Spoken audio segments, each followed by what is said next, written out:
আলো চ্যাপ্টার থেকে পরীক্ষাতে 12 নম্বর থাকে, যেটা বাদ দিয়ে মাধ্যমিক ভৌত বিজ্ঞানে ভালো স্কোর করা পসিবল নয়।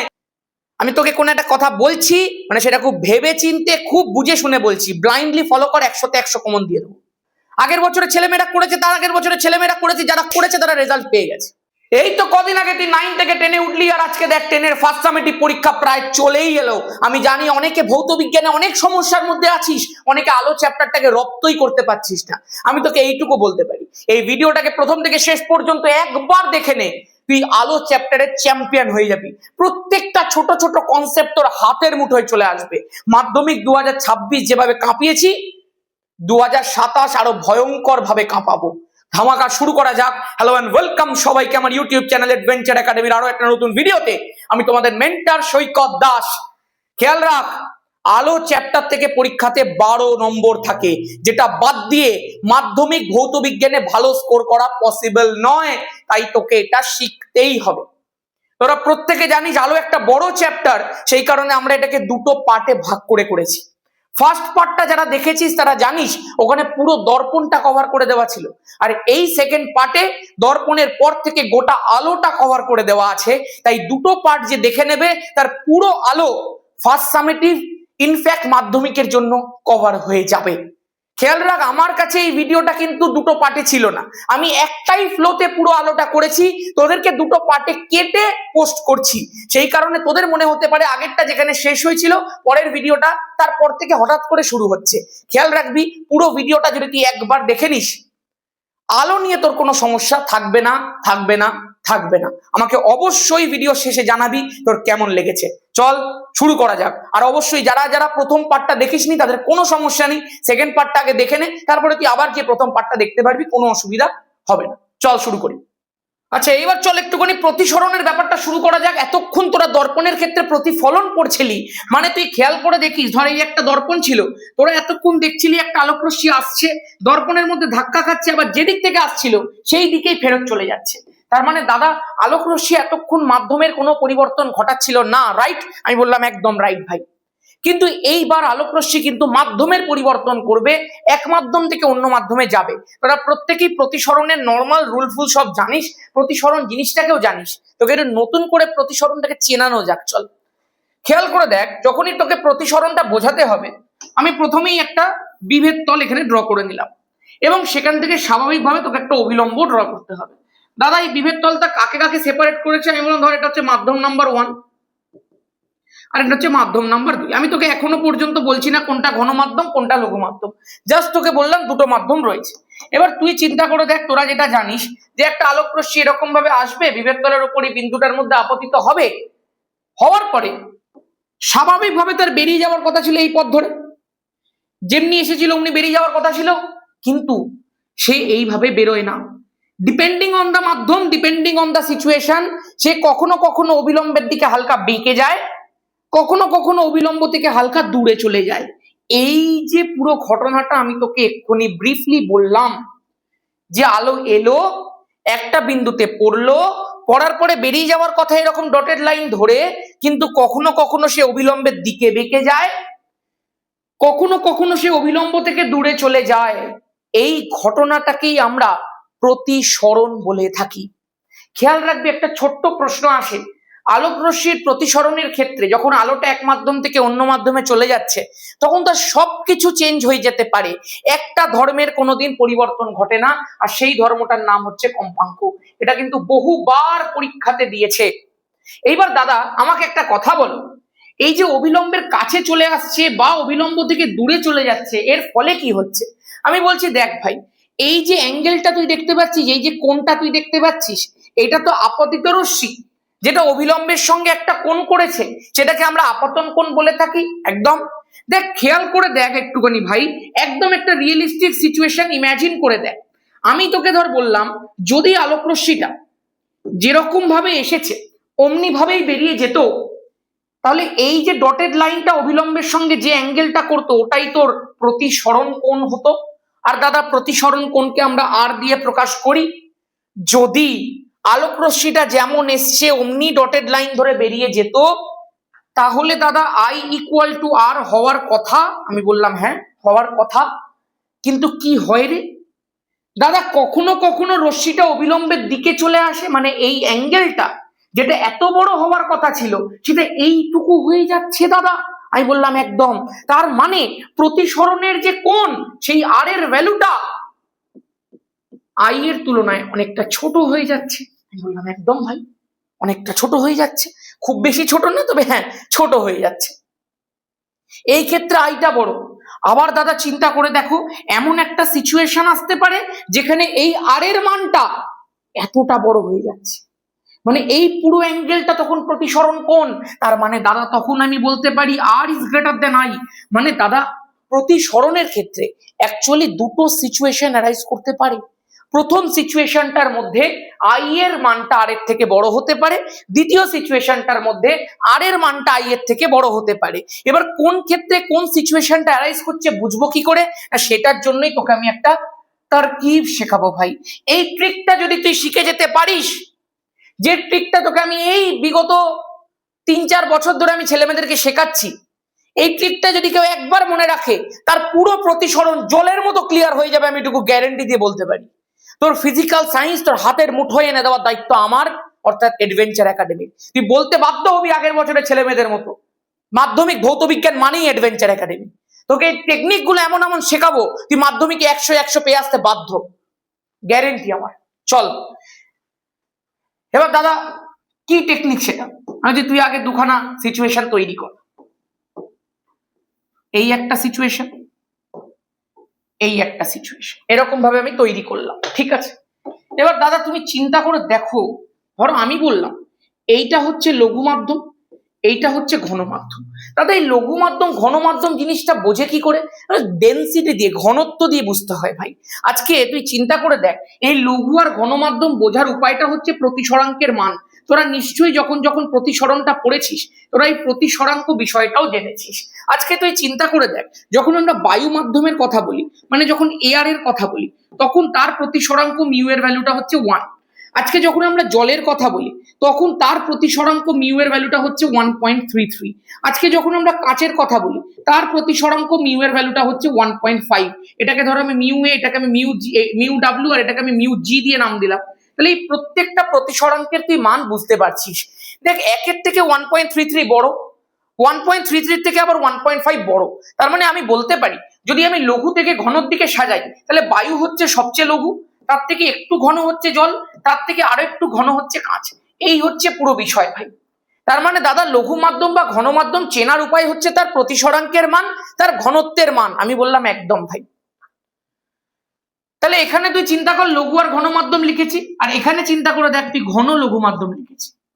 তার মানে দাদা এবারে মতকা খেল শুরু হবে। বললাম একদম। কি হতে চলেছে তুই চিন্তা কর। প্রথম ক্ষেত্রে আলোক রশ্মিটা লঘু মাধ্যম থেকে ঘন মাধ্যমে ঢুকছে, দ্বিতীয় ক্ষেত্রে আলোক রশ্মিটা ঘন মাধ্যম থেকে লঘু মাধ্যমে ঢুকছে। এই দুটো ক্ষেত্রে কি কি চেঞ্জেস দেখতে পাওয়া যাবে চিন্তা কর। তোকে আমি একটা গল্প বলি, শোন।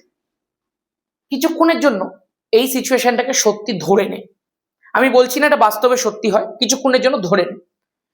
ধর একজন গরিব লোক আছে, লঘু মাধ্যম মানে চিন্তা করে দেখ, ধর এটা গরিব লোক। এই যে গরিব লোক আছে সেটা ঘন মাধ্যম অর্থাৎ বড় লোকের বাড়ির দিকে যাচ্ছে। তো গরিব লোক মানে সে অনেকদিন খেতে পায়নি ভাই, হঠাৎ করে সে একটা বড় লোকের বাড়ির পাশ থেকে যদি যায়, কোনটা বাড়ি দাদা? এই অবিলম্বটা হচ্ছে বাড়ি। তাহলে যখনই সেই গরিব লোকটা বড় লোকের বাড়ির দিকে ঢুকলো, ও দেখছে বড় লোকের বাড়ি থেকে খুব সুন্দর মন্দা মিঠাইয়ের গন্ধ আসছে। বলবে বাবা কতদিন আমি খাইনি, একটুখানি বাড়ির দিকে যাই, অন্তত গন্ধটা তার নি।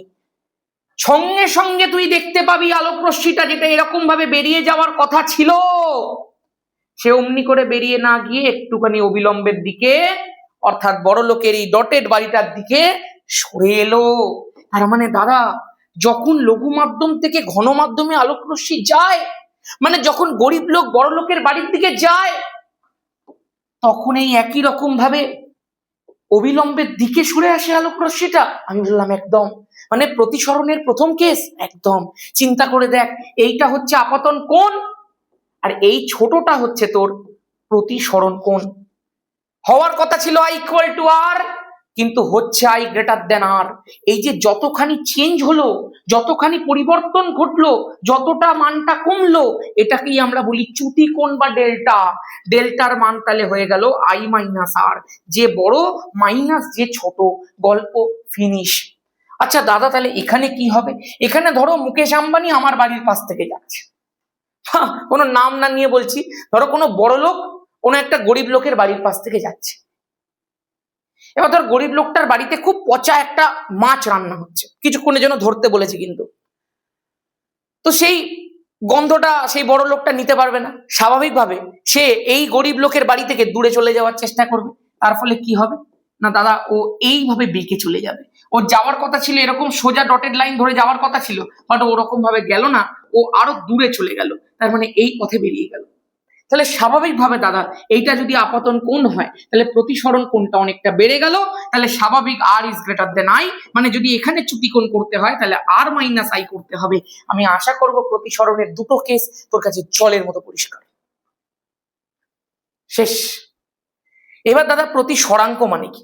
আমি বলছি দেখ, প্রতিসরণের দুটো সূত্র আছে। প্রথম সূত্রটা একদম বেসলেস সূত্র। প্রথম সূত্রটা বলে আপতিত রশ্মি প্রতিসৃত রশ্মি আপাতন বিন্দুতে দুই মাধ্যমের বিভেদ তলের ওপর অঙ্কিত অভিলম্ব সর্বদা একই সমতলে থাকে, মানে পুরোটা একটা প্লেনের মধ্যে থাকে। ওই সূত্রটাকে তোরা বাদ দে। দ্বিতীয় সূত্র যেটা স্নেলের সূত্র, যেটা পরীক্ষাতে আসে, আমি সেটা বলি। তোরা এখনো ত্রিকোণমিতি কে কে পড়েছিস আমি জানি না, তবে পড়ে নেওয়াটা উচিত। ত্রিকোণমিতি বলে, বা এই সূত্রটা ত্রিকোণমিতির সাহায্য নিয়ে বলে যে আপাতন কোণের সাইন, এই যে আই আছে যেটা আপাতন কোণ, সেই আপাতন কোণের সাইনের ভ্যালু এবং প্রতিসরণ কোণের সাইনের value sine i by sine r, এই যে অনুপাতটা রয়েছে, সেই অনুপাতটা হচ্ছে একটা ধ্রুবক। সেই ধ্রুবকটাকে আমরা মিউ চিহ্ন দিয়ে লিখে থাকি, এবং এই মিউ চিহ্নটাকে, এই যে পুরো যে ফর্মুলাটাকেই প্রথমে বলি, এই পুরো ফর্মুলাটা যে দুটি নির্দিষ্ট মাধ্যম, খেয়াল করে দেখবি ফর্মুলাটা কি বলে, দুটি নির্দিষ্ট মাধ্যম ও একটি নির্দিষ্ট বর্ণের আলোর ক্ষেত্রে আপাতন কোণের সাইন ও প্রতিসরণ কোণের সাইনের অনুপাত একটি ধ্রুবক। এই ধ্রুবকটাকে বলা হয় মাধ্যম, একটা মাধ্যম সাপেক্ষে অপর মাধ্যমের প্রতিসরাঙ্ক। এবার দাদা কি মাধ্যম তুই চিন্তা করে দেখ, ধর আমি এটার ক্ষেত্রে লিখছি, তাহলে এইটাকে ধর আমি বলছি মাধ্যম নাম্বার 1, এইটাকে ধর আমি বলছি মাধ্যম number 2।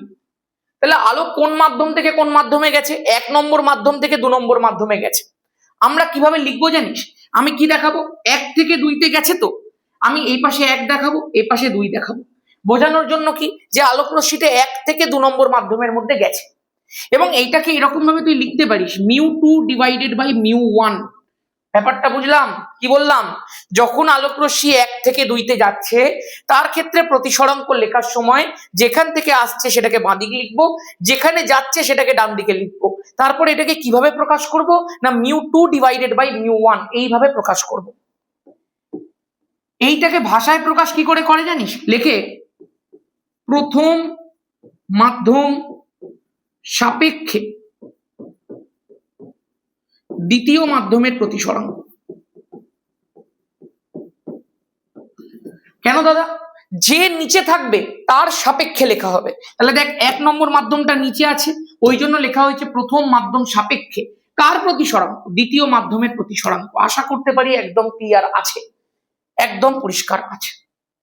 Fantastic clear, fantastic clear. এবার দাদা এই প্রতিসরাঙ্ক বিষয়টা দুটো প্রকারের হয়ে থাকে। একটা প্রতিসরাঙ্ককে আমরা বলে থাকি পরম প্রতিসরাঙ্ক, আরেকটা প্রতিসরাঙ্ককে আমরা বলে থাকি আপেক্ষিক প্রতিসরাঙ্ক। আমি বললাম ভাই তোকে না আমি এক্ষুনি পরম প্রতিসরাঙ্কের মানটা বলে দিয়েছি, পরম প্রতিসরাঙ্কটা বলে দিয়েছি। তুই বলি দাদা কোথায় বলেছো তুমি পরম প্রতিসরাঙ্ক? আরে এই তো, এই যে তোকে প্রতিসরাঙ্ক গুলো লিখেছি, এগুলো কিসের প্রতিসরাঙ্ক? তুই বলবি দাদা এটা তো বায়ুর নিজস্ব প্রতিসরাঙ্ক, এটা জলের নিজস্ব প্রতিসরাঙ্ক, এটা কাঁচের নিজস্ব প্রতিসরাঙ্ক। আরে পরম কথাটার মানেই তো নিজস্ব। মেরে পরম মিত্র হে ভাই, তার মানে আমার খুব কাছের, আমার নিজস্ব বন্ধু। তার মানে দাদা পরম প্রতিসরাঙ্ক মানে হচ্ছে নিজের প্রতিসরাঙ্ক। আমি বললাম একদম। এই যে জলের নিজস্ব প্রতিসরাঙ্ক 1.33, কাঁচের নিজস্ব প্রতিসরাঙ্ক 1.5, তার মানে দাদা যদি আমাকে পরম প্রতিসরাঙ্ক লিখতে বলে আমি কি লিখবো? কোন মাধ্যমের নিজস্ব প্রতিসরাঙ্ককে তার পরম প্রতিসরাঙ্ক বলে না, এইভাবে লিখবি না। তো লিখবোটা কি করে খেয়াল করবে প্রত্যেকে। তুই একটা বিভেদ তল ড্র করলি, অবিলম্ব তুই ড্র করলি, তুই ধরে নে একটা আলোক রশ্মি এরকম ভাবে আসছে, আসার পর সে ধর, আচ্ছা কোথা থেকে আসছে সেটাও আমি তোকে একটু মেনশন করি আগে। ধর এই আলোক রশ্মিটা বায়ু মাধ্যম থেকে আসছে, বায়ু মাধ্যম থেকে সেটা ধর জল মাধ্যমের দিকে চলে গেল। তার মানে তুই বুঝতে পারছিস যে এই বায়ু মাধ্যমের ক্ষেত্রে প্রতিসরাঙ্কের মান মিউ এয়ার এর ভ্যালু 1, আর জল মাধ্যমের ক্ষেত্রে মিউ ওয়াটারের ভ্যালু হচ্ছে 1.33। একদম পরিষ্কার? হ্যাঁ। তুই চিন্তা করে দেখ ভাই, স্বাভাবিকভাবে বায়ুর থেকে জল একটা ঘন মাধ্যম, তাহলে সঙ্গে সঙ্গে তুই দেখতে পাবি যে এইটা এইরকম ভাবে এই রশ্মিটা অবিলম্বের দিকে বেঁকে গেল। কারণ স্বাভাবিক গরিব লোক যখন বড় লোকের বাড়ির দিকে এলো, তখন সে বড় লোকের বাড়ির দিকে হালকা ঘেঁষে যাওয়ার চেষ্টা করলো। এবার তুই যদি এখানে প্রতিসরাঙ্কের মানটা লিখতে চাস, তুই যদি এখানে দেখাতে চাস যে দাদা এটা হচ্ছে আই, এটা হচ্ছে আর, তাহলে আমি এইরকম ভাবে লিখতে পারি যে sine i divided by sine r equal to, কি লেখা যায় বলতো? আমি বলছি দেখ, এয়ার মিডিয়াম থেকে আসছে, ওয়াটার মিডিয়ামের মধ্যে যাচ্ছে, তাহলে আমি লিখবো এ মিউ ডাব্লিউ। বল হ্যাঁ, বল হ্যাঁ। লেখা যায় এ মিউ ডাব্লিউ লেখা যায়। তার মানে দাদা লিখতে পারবো আমরা মিউ ডাব্লিউ বাই মিউ এ। আমি বললাম হ্যাঁ। আচ্ছা দাদা ভ্যালু গুলো বসাও তো, মিউ ডাব্লিউর ভ্যালু 1.33, মিউ এর ভ্যালু 1। দাদা কেসটা বুঝতে পারছি কিছুটা। আমি কি না, তুমি একটু আগে বলেছিলে যে যদি এইরকম ভাবে লেখা হয়, তার মানে প্রথম মাধ্যমের সাপেক্ষে দ্বিতীয় মাধ্যমের প্রতিসরাঙ্ক যে নিচে থাকবে তার সাপেক্ষে। দাদা এখানে একটা জিনিস চিন্তা করে দেখো তো, যখন আমি এই জায়গাটা লিখছি তার মানে কি? তার মানে বায়ু বা শূন্য মাধ্যমের সাপেক্ষে এই কথাটা আমাকে লিখতে হবে। আমি বললাম হ্যাঁ। বায়ু বা শূন্য মাধ্যমের সাপেক্ষে জল মাধ্যমের প্রতিসরাঙ্ক। আমি বললাম হ্যাঁ। দাদা চিন্তা করে দেখো তো, যখন কোনো কিছু মাধ্যমের প্রতিসরাঙ্ক আমি বায়ু মাধ্যমের সাপেক্ষে লিখছি, তখন বায়ু মাধ্যমের প্রতিসরাঙ্কটা তো 1 হচ্ছে। আমি বললাম হ্যাঁ। তার মানে ঘুরে ফিরে এই বায়ু মাধ্যম সাপেক্ষে কোনো মাধ্যমের প্রতিসরাঙ্কটাই তার নিজস্ব প্রতিসরাঙ্ক হচ্ছে। আমি বললাম একদম। তার মানে দাদা পরম প্রতিসরাঙ্কের ডেফিনেশন হচ্ছে বায়ু মাধ্যম সাপেক্ষে বা শূন্য মাধ্যম সাপেক্ষে কোন মাধ্যমের প্রতিসরাঙ্ককে তার পরম প্রতিসরাঙ্ক বলা হয়। তাহলে আমি যদি জলের পরম প্রতিসরাঙ্ক বলতে চাই মিউ ডাব্লিউ কাকে বলে, তাহলে বায়ু মাধ্যমের সাপেক্ষে জল মাধ্যমের প্রতিসরাঙ্ককে, কারণ বায়ু মাধ্যমের সাপেক্ষে করলে তলায় এমনি 1 আসবে, তাহলে সেই মাধ্যমটার নিজস্ব ভ্যালুটাই লাস্টে গিয়ে বসবে, তার পরম প্রতিসরাঙ্ক বলে। বল বুঝলি? নিচে কমেন্ট কর এক্ষুনি, ভিডিও থামিয়ে জয় ধামাকা, তাড়াতাড়ি কমেন্ট কর, তাড়াতাড়ি কমেন্ট কর। আর দাদা আপেক্ষিকটা কি হবে তাহলে? বলছি জাস্ট কিছুই না, এখানে বায়ুটাকে চেঞ্জ কর, চেঞ্জ করে তুই কাঁচ লিখে দে ভাই। সিম্পল ফান্ডা। কাঁচ মানে দাদা গ্লাস, সিম্পল আমি লিখে দিলাম কাঁচ থেকে জলের মধ্যে যাচ্ছে। এবার এখানে সিচুয়েশনটা একটু বদলাবে। আচ্ছা ছাড়, আমি সিচুয়েশন যদি বদলাতে না চাই আমি কি করব? সিম্পল ওপরে জল লিখবো যার মিউ এর ভ্যালু 1.33, আর নিচে লিখবো আমি কাঁচ যার মিউ এর ভ্যালু 1.5। একদম লিখে ফেললাম। যখনই লিখে ফেললাম সিচুয়েশন আর বদলালো না। এইবার দাদা কি হবে চিন্তা করবে। আমি কি এখানটায় তুমি দেখতে পাচ্ছ কোথা থেকে যাচ্ছে? আমি বললাম জল থেকে যাচ্ছে। তাহলে এইখানে আমি মুছবো জাস্ট, এখানে আমি মুছবো জাস্ট, এইগুলো আমি সব মুছবো, এইগুলো আমি সব মুছবো, এইটাও আমি মুছবো, এইটাও আমি মুছবো। চলো এবার একটু দেখা যাক নতুন করে লিখতে পারি আমি। জল থেকে যেহেতু যাচ্ছে, ডাব্লিউ থেকে যাচ্ছে, কোথায় যাচ্ছে? কাঁচের দিকে যাচ্ছে, মানে জি এর দিকে যাচ্ছে। বলো হ্যাঁ, একদম ধামাকা ক্লিয়ার আছে। তার মানে দাদা মিউ জি বাই মিউ ডাব্লিউ লিখতে পারি। তার মানে দাদা 1.5 বাই 1.33 লিখতে পারি। আচ্ছা এর একটা তুই অন্যরকম ভ্যালু পাবি তো? হ্যাঁ। তার মানে একটা এমন মাধ্যম যার একটা নির্দিষ্ট প্রতিসরাঙ্ক আছে এক বাদ দিয়ে, এমনি আরেকটা মাধ্যম যার একটা নির্দিষ্ট প্রতিসরাঙ্ক রয়েছে। তাহলে এক মাধ্যম সাপেক্ষে অন্য মাধ্যমের প্রতিসরাঙ্ক, কি বললাম? একটি মাধ্যম সাপেক্ষে অন্য মাধ্যমের প্রতিসরাঙ্ককে সেই মাধ্যমের আপেক্ষিক প্রতিসরাঙ্ক বলা হয়। এখানে দুটো মাধ্যমেরই প্রতিসরাঙ্কের মান বসবে, কোনোটাই 1 হয়ে যাচ্ছে না, তার ফলে কোনোটার নিজস্ব ভ্যালু বসছে না। দুটো মাধ্যমেরই প্রতিসরাঙ্কের নির্বাচন হচ্ছে, বিষয়টা কনসিডার করা হচ্ছে। তাহলে হলো, তাহলে শূন্য বা বায়ু মাধ্যম সাপেক্ষে কোনো মাধ্যমের প্রতিসরাঙ্ক তার পরম প্রতিসরাঙ্ক, একটি মাধ্যম সাপেক্ষে অপর মাধ্যমের প্রতিসরাঙ্ক তার আপেক্ষিক প্রতিসরাঙ্ক। ফিনিশ। চ্যুতিকোণের মান নির্ণয় ভাই, চ্যুতিকোণ তোদেরকে আমি শিখিয়ে দিয়েছি, আর মাইনাস আই, আই মাইনাস আর। পরম আপেক্ষিক প্রতিসরাঙ্ক শিখিয়ে দিয়েছি তোদেরকে আমি। আয়তকার স্ল্যাবের ক্ষেত্রে চ্যুতিকোণের মান যেটা আছে সেটা পুরোটাই একটা প্রমাণ। তোরা যদি বলিস আমি পুরো প্রমাণটাকে তোদের সামনে নামিয়ে দিতে পারি, কোনো অসুবিধা নেই। তোরা যদি একটা বলিস যে একটা আলোর প্রমাণের ভিডিও করো, তো আমি করে দিতে পারি। এইবার আছে দেখ একটা প্রিজমের ব্যাপার। প্রিজমের ক্ষেত্রে প্রথমেই যেটা পরীক্ষাতে প্রশ্ন দেয় সেটা হচ্ছে দাদা তল সংখ্যা কত হবে প্রিজমের। আমি দেখ একটা ছবি এখানে জেমিনি থেকে বার করেছি, যাতে তোরা তল বিষয়টাকে ভালো করে চিনতে পারিস। খেয়াল করে দেখ তো, এই প্রিজমটার এই সামনের দিকটা তুই একটা ত্রিভুজাকার তল দেখতে পাচ্ছিস, এই ঠিক উল্টো দিকে ওই পেছনের দিকে তুই একটা ত্রিভুজাকার তল দেখতে পাচ্ছিস। তার মানে দাদা ত্রিভুজাকার তলের সংখ্যা কতগুলো হয়ে গেল না, দুটো হয়ে গেল। বললাম হ্যাঁ, একদম পরিষ্কার। এবার দাদা তুমি চিন্তা করে দেখো, এই যে তলাটা দেখছো, তলাটা একটা আয়তকার তল যেটা ভূমি আছে। এই যে দেখো এই স্লাইড দিয়ে একটা আয়তকার তল নামছে, আবার ওই পাশে স্লাইড দিয়ে একটা আয়তকার তল নামছে। তার মানে আয়তকার তলের সংখ্যা কতগুলো হয়ে গেল, আয়তকার তল হয়ে গেল 3টে, আর ত্রিভুজাকার তল কতগুলো হয়ে গেল 2টো। তার মানে মোট 5টা তল থাকে, তার মধ্যে 3টে আয়তকার তল, 2টো ত্রিভুজাকার তল। একদম ক্লিয়ার। নেক্সট, প্রিজমের ক্ষেত্রে চ্যুতিকোণ বার করতে দেয়, পুরো সমীকরণ যদি তোরা বলিস আমি নামিয়ে দিতে পারি, কোনো অসুবিধা নেই। আলোর প্রমাণের ভিডিও নিচে যেন ঝড় উঠে যায় কমেন্ট সেকশনে। দাদা চ্যুতিকোণের রাশিমালা কি হবে, delta equal to I1 plus I2 minus A হবে। যারা যারা ফাউন্ডেশন ব্যাচে আছিস তাদেরকে তো পুরো ধরে পুরো ডিটেলটা শিখিয়েই দেওয়া আছে, যে কি করে ছবিটা কনস্ট্রাক্ট করতে হয়, কি করে ছবিটাকে আঁকতে হয়, সেই পুরো ডিটেল শিখিয়েছি। তোরা যারা যারা ফাউন্ডেশন ব্যাচের মধ্যে ভর্তি হতে চাইছিস তারা এই নাম্বারটাতে কন্ট্যাক্ট কর, 6289360364। জাস্ট কিছু না, নাম্বারটা হোয়াটসঅ্যাপের মধ্যে যা, গিয়ে লেখ ফাউন্ডেশন ব্যাচ। যেই মাত্র তুই ফাউন্ডেশন ব্যাচ বলে কমেন্ট করবি বা মেসেজ করবি, তোকে পুরো ডিটেল পাঠিয়ে দেওয়া হবে ফাউন্ডেশন ব্যাচে কিভাবে কি ক্লাস হয়েছে, কিভাবে অ্যাডমিশন করতে হবে সব। তারপরে তুই প্রসেসটা কমপ্লিট করার পরই তোকে গ্রুপের মধ্যে ঢুকিয়ে নেওয়া হবে এবং সমস্ত কিছু প্রোভাইড করে দেওয়া হবে যেগুলো এতদিন হয়েছে। সমস্ত হ্যান্ড রিটেন নোটস প্রোভাইড করে দেওয়া হবে, সমস্ত ক্লাস প্রোভাইড করে দেওয়া হবে, একদম কথা দিলাম আমি। চলো এইবার আচ্ছা আরেকটা বিষয় বলি, এই ফাউন্ডেশন ব্যাচটা কিন্তু জাস্ট একটা পার্ট না। আমাদের আগের বছরে একটাই ব্যাচ বেরিয়েছিল, ধামাকা ব্যাচ, সেটা অগাস্ট মাসে বেরিয়েছিল ফুল সিলেবাসের জন্য। সেখানে অনেক ছেলে মেয়ে বলেছিল যে দাদা প্রথম থেকে ক্লাস করো যাতে ভিতগুলোকে স্ট্রং করতে পারো। তো সেই সময় আমরা ভেবেছিলাম ফাউন্ডেশন ব্যাচ আমরা নেক্সট ইয়ার থেকে আনবো। এই ফাউন্ডেশন ব্যাচটা কিন্তু জানুয়ারি থেকে শুরু করে অগাস্ট পর্যন্ত চলবে। এটার ওয়ান টাইম ফিস হচ্ছে 499 টাকা। জাস্ট একবার 499 টাকা তোকে পে করতে হবে ওয়ান টাইম। তুই জানুয়ারি থেকে অগাস্টের পুরো ক্লাস, পুরো ফার্স্ট সামেটিভ, পুরো সেকেন্ড সামেটিভ টোটাল পেয়ে যাবি। তারপরে এই ব্যাচটার পরেই যেটা আমাদের মেন ব্যাচ সেটা বেরোবে, সেটা হচ্ছে ধামাকা 2.0। আগের বছরের ব্যাচটার ফিস আমরা রেখেছিলাম 999 টাকা, এবছরে আমরা দুটোকে যা স্প্লিট করে দিয়েছি, এই ফিসটা রাখা হয়েছে 599 টাকা। তার মানে চিন্তা করে দেখ, 499 599 1100 টাকা হচ্ছে, 100 টাকা বেড়েছে। বাট ক্লাসটা অগস্টের পরিবর্তে জানুয়ারি থেকে শুরু হয়ে গেছে, ঠিক আছে। তার ফলে পুরো ফাউন্ডেশন বিল্ড আপ করবো, স্ট্রং বেস রেডি হবে ফিজিক্যাল সায়েন্সের।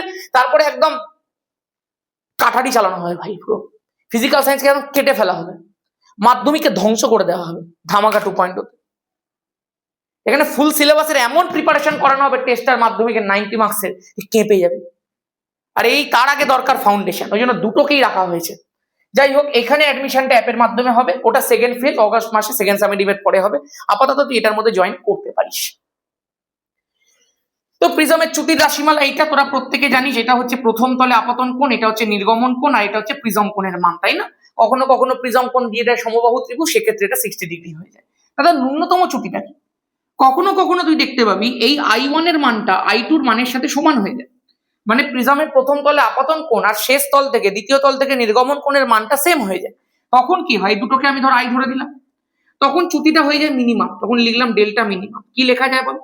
I1 এর জায়গায় I2 এর জায়গার মধ্যে লিখলাম আমি I মাইনাস এ হয়ে গেল, তাহলে হয়ে গেল 2I মাইনাস এ। তাহলে ডেল্টা মিনিমামের যে ইকুয়েশনটা আমি পেয়ে গেলাম সেটা হয়ে গেল 2I মাইনাস এ। এটাও পরীক্ষাতে দিয়ে থাকে। কখনো কখনো তোকে দেবে একটা গ্রাফ আঁকতে, গ্রাফটা এমনি দেখতে, তোকে বলবে চ্যুতিকোণের সঙ্গে আপতন কোণের একটা গ্রাফ তৈরি করো। সেই গ্রাফটা দেখতে হবে এমনি, এইরকম দেখতে হবে গ্রাফটা। কি বোঝানো চাইছে, কি বোঝানো হচ্ছে গ্রাফটার মাধ্যমে? যে প্রথম থেকে যখন আপতন কোণটা আস্তে আস্তে বাড়ছে, তখন চ্যুতিকোণটা কমতে থাকছে কমতে থাকছে কমতে থাকছে কমতে থাকছে কমতে থাকছে কমতে থাকছে, নিয়ে এমন একটা আপতন কোণের মান আসছে যেই আপতন কোণের মানের জন্য চ্যুতিকোণের মানটা মিনিমাম হচ্ছে। দেখ ডেল্টা মিনিমাম হচ্ছে, যেটা তোকে এখানে দেখালাম, এই একটা আপতন কোণের এমন মান যেটার জন্য চ্যুতি কোণের মানটা ন্যূনতম হয়ে যাচ্ছে। তারপরে যখন আবার আপতন কোণের ভ্যালু বাড়ে তখন আবার চ্যুতি কোণ বাড়তে থাকে। এই হচ্ছে গল্প, ঠিক আছে? এটাও পরীক্ষাতে আসে, যা যা তোকে করাচ্ছি সেগুলো সব পরীক্ষাতে আসে ভাই। তাহলে এই দেখ মোটামুটি হয়ে গেল পুরো প্রিজম, পুরো প্রতিসরাঙ্কের সমস্তটা, পুরো টোটাল কনসেপ্ট। আমি আশা করতে পারি প্রত্যেকটা জিনিস প্রত্যেকের মাথার মধ্যে একদম সলিড ভাবে ঢুকে পড়েছে। চল এবার দেখা যাক, এবার লেন্সের পার্টটা শুরু হচ্ছে আমাদের। তোরা প্রত্যেকেই যারা যারা আলো পড়েছিস তারা জানিস দর্পণ আর লেন্স একে অপরের সম্পূর্ণ বিপরীত। দর্পণের ক্ষেত্রে যেটা অভিসারী, লেন্সের ক্ষেত্রে সেটা অপসারী। দর্পণের ক্ষেত্রে যেটা অপসারী, লেন্সের ক্ষেত্রে সেটা অভিসারী। তার মানে দাদা, লেন্স আর দর্পণের মূল ফাংশনটাও নিশ্চয়ই আলাদা। আমি বললাম একদম ভাই। দর্পণ কাজ করে প্রতিফলনের ওপর, আর লেন্স কাজ করে প্রতিসরণের ওপর। তুই যদি একটু খেয়াল করিস তাহলে তুই নিশ্চয়ই বুঝতে পারবি। আজকে ধর এরকম একটা দর্পণ তোর কাছে ছিল, ধর আমি একটা অবতল দর্পণ তোকে দেখাচ্ছি, তুই সেখানে নিশ্চয়ই খেয়াল করেছিলি অবতল দর্পণের প্রধান অক্ষের সমান্তরালে যে রশ্মিটা আসছিল সেটা দর্পণের মধ্যে ধাক্কা খেয়ে আবার আগের মাধ্যমেই ফিরে যাচ্ছিল। তার মানে দাদা এখানে প্রতিফলনের ঘটনাটা ঘটছিল। আমি বললাম একদম। কিন্তু তুই যখন লেন্সের ক্ষেত্রে আসবি তখন তুই দেখতে পাবি, ধর আমি এখানে একটা উত্তল লেন্স আঁকছি, জাস্ট একদম র্যান্ডম একটা উত্তল লেন্স, আমি খুব বাজে এঁকেছি আমি জানি, স্টিল বোঝার জন্য যথেষ্ট। এখানে তুই দেখতে পাবি প্রধান অক্ষের সমান্তরালে যে আলোগুলো এরকম ভাবে এলো সেগুলো লেন্সের মধ্যে ধাক্কা খেয়ে আবার আগের মাধ্যমে ফিরলো না, বরং লেন্সের মধ্যে দিয়ে ঢুকে পড়ে একটা বিন্দুর মধ্যে মিলিত হলো। নাও এখানেই গন্ডগোল, এখানেই সমস্ত কিছু সূত্রপাত। তোরা প্রত্যেকেই নিশ্চয়ই বুঝতে পারছিস এইটা এক মাধ্যম থেকে অন্য মাধ্যমে ঢুকে যাওয়ার ঘটনা। তার মানে এইটাকে আমরা বলে থাকি আলোর প্রতিসরণ। তাহলে এখান থেকেই তোর কাছে একটা বিষয় পরিষ্কার যে লেন্সের পড়াশোনাটা দর্পণের থেকে সম্পূর্ণ আলাদা ভাবে করতে হবে। এখন দাদা আমার কাছে লেন্স কয় প্রকারের আছে? আমি বলছি দেখ, লেন্স অনেক ধরনের হয়ে থাকে, কিন্তু মূলত তোকে যে দুটো লেন্সের ব্যাপারে পড়তে হবে তার মধ্যে একটা হচ্ছে স্বাভাবিকভাবেই তোর উত্তল লেন্স, আরেকটা হচ্ছে স্বাভাবিকভাবেই তোর অবতল লেন্স। এখন দাদা উত্তল লেন্স কোনটা? আমি বলছি তুই দেখতে এবার দেখেই বুঝতে পারছিস কিনা। তুই বললি একদম, আমি তো এবার দেখেই বুঝে নিচ্ছি। বললাম কেন বলতো, লজিকটা কোথায় বলতো, এইটাই কেন তোর উত্তল লেন্স? তুই বলবি দাদা আলো কোন দিক থেকে আসবে? অবশ্যই এদিক থেকে আসবে আর এদিক থেকে আসবে। আমি বললাম হ্যাঁ। আচ্ছা দেখো, এই দিক থেকেও যখন আলোটা আসছে সে কি দেখছে? তলটা বাইরের দিকে ঠেলে বেরিয়ে আছে তোমার ভুঁড়ির মতো। আমি বললাম একদম। এদিক থেকেও যখন আলো আসছে সে কি দেখছে? তলটা বাইরের দিকে ঠেলে বেরিয়ে আছে তোমার ভুঁড়ির মতো। আমি বললাম একদম। তার মানে দুটো দিকের তলই উন্নতি ঘটিয়েছে, তার মানে দুটো দিকই উত্তল, সেই কারণে এটাকে বলা হয় উত্তল লেন্স। একদম ক্লিয়ার। এবার দাদা যদি অবতল লেন্সের কথাটা আমি বলি তাহলে আঁকাটা নিশ্চয়ই এরকম হবে। বললাম একদম ভাই। যদি এই দিক থেকে আলোটা আসে সেও দেখছে তলটা ভেতরের দিকে ঢুকে রয়েছে মানে অবনতি হয়েছে মানে অবতল। একদম। যখন এদিক থেকে আলো আসছে সেও দেখছে তলটা ভেতরের দিকে ঢুকে রয়েছে মানে অবনতি হয়েছে মানে অবতল। আমি বললাম একদম। তার মানে দাদা এটা অবতল লেন্স, এটা উত্তল লেন্স। আমার কাছে ধারণা একদম পরিষ্কার। দেখ আমি এখানটায় অ্যাকচুয়াল কিছু কিছু ছবিও তোদের জন্য এনে রেখে দিয়েছি, এগুলো সব জেমিনি থেকে জেনারেট করা। নিশ্চয়ই এখন দেখে চিনতে পারছিস যে এটাই তোর উত্তল লেন্স, আর নিশ্চয়ই তুই দেখে চিনতে পারছিস এটাই তোর অবতল লেন্স। হয়েছে? চল এখন দাদা তুমি একটু আগে বেশ বলছিলে না যে দর্পণের ক্ষেত্রে যেটা অভিসারী হয় লেন্সের ক্ষেত্রে সেটা অপসারী হয়? আমি বললাম হ্যাঁ। তাহলে চলো তো একটা চার্ট তৈরি করা যাক। আমরা একটু আগে দেখেছিলাম, আমি এখানটা ধরো লিখছি অপসারী, এখানটা আমি লিখছি অভিসারী, এখানটা আমি লিখছি, একদম পরিষ্কার হয়ে যাবে প্রত্যেকের কাছে, এই জায়গাটা আমি লিখছি দাদা দর্পণ, আর এই জায়গাটা আমি লিখছি দাদা লেন্স। এইরকম ছোট ছোট ছোট ছোট চার্ট আমরা আমাদের ব্যাচের মধ্যেও করে দিই। এগুলো কিন্তু কোনো বইয়ের মধ্যে সচরাচর দেয় না। আমি প্রত্যেককে বলবো এই ধরনের চার্টগুলো, এই ধরনের মাইন্ড চার্টগুলো খাতার মধ্যে অবশ্যই বানাতে। এতে তোমার কনসেপ্ট একদম ঝড়ের মতো পরিষ্কার হয়ে যাবে ভাই। দাদা দর্পণের ক্ষেত্রে আমরা তো একটু আগেই পড়লাম অভিসারী দর্পণ হচ্ছে অবতল দর্পণ। আমি বললাম একদম। দাদা দর্পণের ক্ষেত্রে আমরা একটু আগেই পড়লাম অপসারী দর্পণ হচ্ছে উত্তল দর্পণ। আমি বললাম একদম। দাদা এবারে যদি লেন্সের ক্ষেত্রে সম্পূর্ণ ধারণাটা উল্টো হয় তাহলে অভিসারী লেন্স হচ্ছে উত্তল লেন্স। আমি বললাম একদম ভাই। আর অপসারী লেন্স হচ্ছে অবতল লেন্স। একদম ভাই, একদম। এইটুকু কনসেপ্ট তোর কিন্তু লেন্স শুরু করার আগে থাকাটা অবশ্যই উচিত ছিল।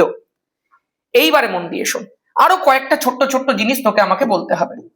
তার জন্য আমি মোটামুটি একটা সেগমেন্ট এখানে নিয়ে চলে এসেছি, আমি তোকে এক এক করে প্রত্যেকটা ধারণা এইবার দেখ। অভিসারী লেন্স আর অপসারী লেন্স তোকে বলতে বলেছে, তুইও এখন জানিস কোনটা অভিসারী কোনটা অপসারী।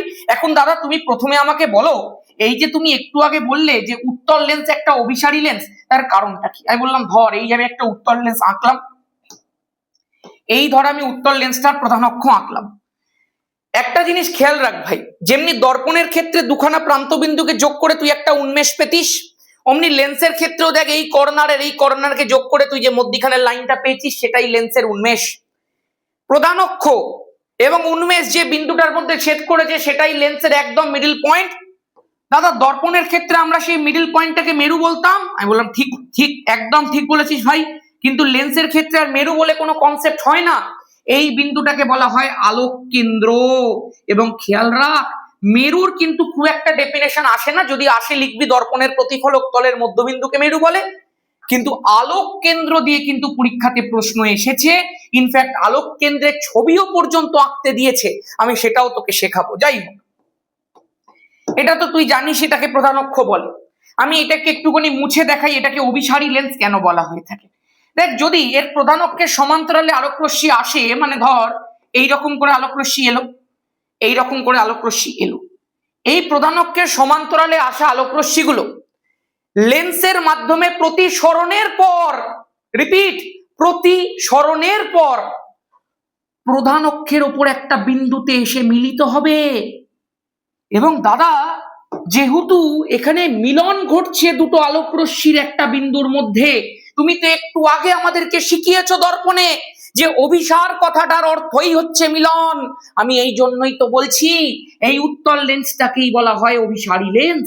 আচ্ছা দাদা আমাকে একটা কথা বলো তো, দর্পণের ক্ষেত্রে তুমি শিখিয়েছিলে, যারা আমাদের এখানে আসলে সন্ধ্যাবেলা করে অনেকে সন্ধে দেন, স্বাভাবিক সেটা, সেই জন্য আওয়াজ হচ্ছে, আমি এটাকে কাটছি না, ঠিক আছে। দাদা তুমি তো একটু আগে দর্পণের ক্ষেত্রে শিখিয়েছিলে যে প্রধান অক্ষের সমান্তরালে আসা আলোক রশ্মি গুচ্ছ যে বিন্দুটার ওপর মিলিত হয় প্রধান অক্ষের ওপর, সেই বিন্দুটাকে মুখ্য ফোকাস বলা হয়ে থাকে। আমি বললাম একদম ভাই, আমি এখনো তোকে বলছি প্রধান অক্ষের সমান্তরালে যে আলোক রশ্মিগুলো আসছে তারা লেন্স কর্তৃক প্রতিসরণের পর যে বিন্দুটাতে মিলিত হচ্ছে এটাকেই আমরা মুখ্য ফোকাস বলে থাকি। তার মানে দাদা লেন্সের ক্ষেত্রে এটা মুখ্য ফোকাস, আমি মানছি না। বললাম কেন রে? দাদা চিন্তা করে দেখো, আজকে যখন তুমি দর্পণের কথা বলেছিলে তখন দর্পণে প্রতিফলনের পরে একটাই বিন্দুতে মিলিত হওয়ার সুযোগ ছিল, কারণ এদিক থেকে আলোক রশ্মি আসার কোনো সুযোগ ছিল না। ওই জন্য তুমি বলতে পারো এটাই একমাত্র মুখ্য ফোকাস, কিন্তু আমি শুধুমাত্র এটাকে মুখ্য ফোকাস বলতে পারবো না। কেন রে? কারণ দাদা আলোক রশ্মিটা তো এই দিক থেকেও আসতে পারতো, যেমনি করে এই দিক থেকে এসছে অমনি করে তো আলোক রশ্মিটা এই দিক থেকেও আসতে পারতো। দাদা এটা উত্তল লেন্স, তার ফলে আবারও এটা অভিসারী রশ্মিগুচ্ছে পরিণত হতো, আর হওয়ার পরে নিশ্চয়ই এই বিন্দুটার মধ্যে এসে মিলিত হতো একই রকম ভাবে। আমি বললাম একদম। তার মানে দাদা এটা কি সত্যি যে লেন্সের ক্ষেত্রে মুখ্য ফোকাসের সংখ্যা দুটো? বললাম একদম সত্যি রে, লেন্সের দুদিক থেকেই আলোক রশ্মি আসতে পারে, তার ফলে লেন্সের দুদিকে সমান দূরত্বে, মেরু থেকে, মেরু বলবো না, আলোক কেন্দ্র থেকে সমান দূরত্বে দুখানা মুখ্য ফোকাস থাকে। এবং যেমনি করে দর্পণের ক্ষেত্রে বক্রতা কেন্দ্র থাকে, লেন্সে কোনো বক্রতা কেন্দ্র থাকে না ঠিকই, বাট এই যে মুখ্য ফোকাস গুলো তুই পেলি, এই যে এফ তুই পেলি, এর দ্বিগুণ দূরত্বে এখানে একটা 2f থাকে, এখানটা একটা 2f থাকে, তোরা নিশ্চয়ই জানিস এগুলোকে আমরা দ্বিগুণ ফোকাস বলে থাকি।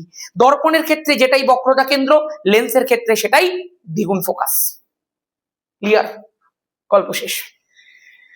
এইবার দাদা আমরা তো এটা বুঝলাম, লেন্সের মুখ্য ফোকাসও বুঝে গেছি, লেন্সের ক্ষেত্রে দুটো মুখ্য ফোকাস থাকে সেটাও বুঝে গেছি, লেন্সের ক্ষেত্রে দুটো দ্বিগুণ ফোকাস থাকে সেটাও বুঝে গেছি, উত্তল লেন্সকে অভিসারী লেন্স কেন বলে আমি সেটাও বুঝে গেছি, অবতল লেন্সকে অপসারী লেন্স কেন বলে। আমি বললাম ভাই এটার এক্সপ্লেনেশনও কিন্তু তোর বুঝে যাওয়াটা উচিত ছিল।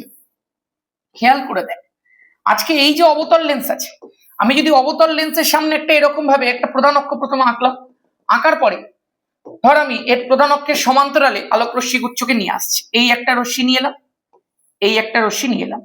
তোরা প্রত্যেকেই জানিস, একটু আগেই আমার কাছে তোরা শুনেছিস যে অবতল লেন্স হচ্ছে একটা অপসারী লেন্স। আর অপসার কথাটার অর্থ দাদা তুমি শিখিয়েছো ছড়িয়ে পড়া, একে অপরের থেকে দূরে চলে যাওয়া। তার মানে এই আলোক রশ্মিগুলোর মধ্যে একটা এদিকে চলে যাবে, একটা এদিকে চলে যাবে, এরা দাদা কোনোভাবেই মিলিত হবে না। আমি বললাম একদম। আর দাদা যদি মিলিত না হয় তাহলে আমি মুখ্য ফোকাসটা পাবো কি করে? আমি বললাম ওই যে একটা এমন জিনিস আছে যেটা মানুষকে শূন্য থেকে অসীমে চলে যেতে পারিস এক মুহূর্তের মধ্যে। দাদা কিভাবে? আরে কল্পনা করে। নেই তো কি হয়েছে, দুটো আলোক রশ্মির দুদিকে চলে গেছে তো কি হয়েছে, তোর বন্ধু তোকে ছেড়ে পালিয়ে গেছে তো কি হয়েছে, তুই মনে মনে ভেবে না একসাথে বিরিয়ানি খাচ্ছিস। ভাবতে কোথায় অসুবিধা ভাই? তোর ভাবতে কোথায় অসুবিধা যে এই দুটো রশ্মি যে এসেছে এরা অ্যাকচুয়ালি আসছে কোথা থেকে? নিশ্চয়ই পেছনের কোনো একটা জায়গা থেকে আসছে। দেখবি কিছু কিছু কাকিমা আছে, পাড়ার কাকিমা, তারা কোনো মতেই তোর ভালো দেখতে পায় না। তুই কোনো একটা জিনিস কিনে এনেছিস, হ্যাঁ নিশ্চয়ই কারোর থেকে ঝেড়ে এনেছে, ও কিনতেই পারে না।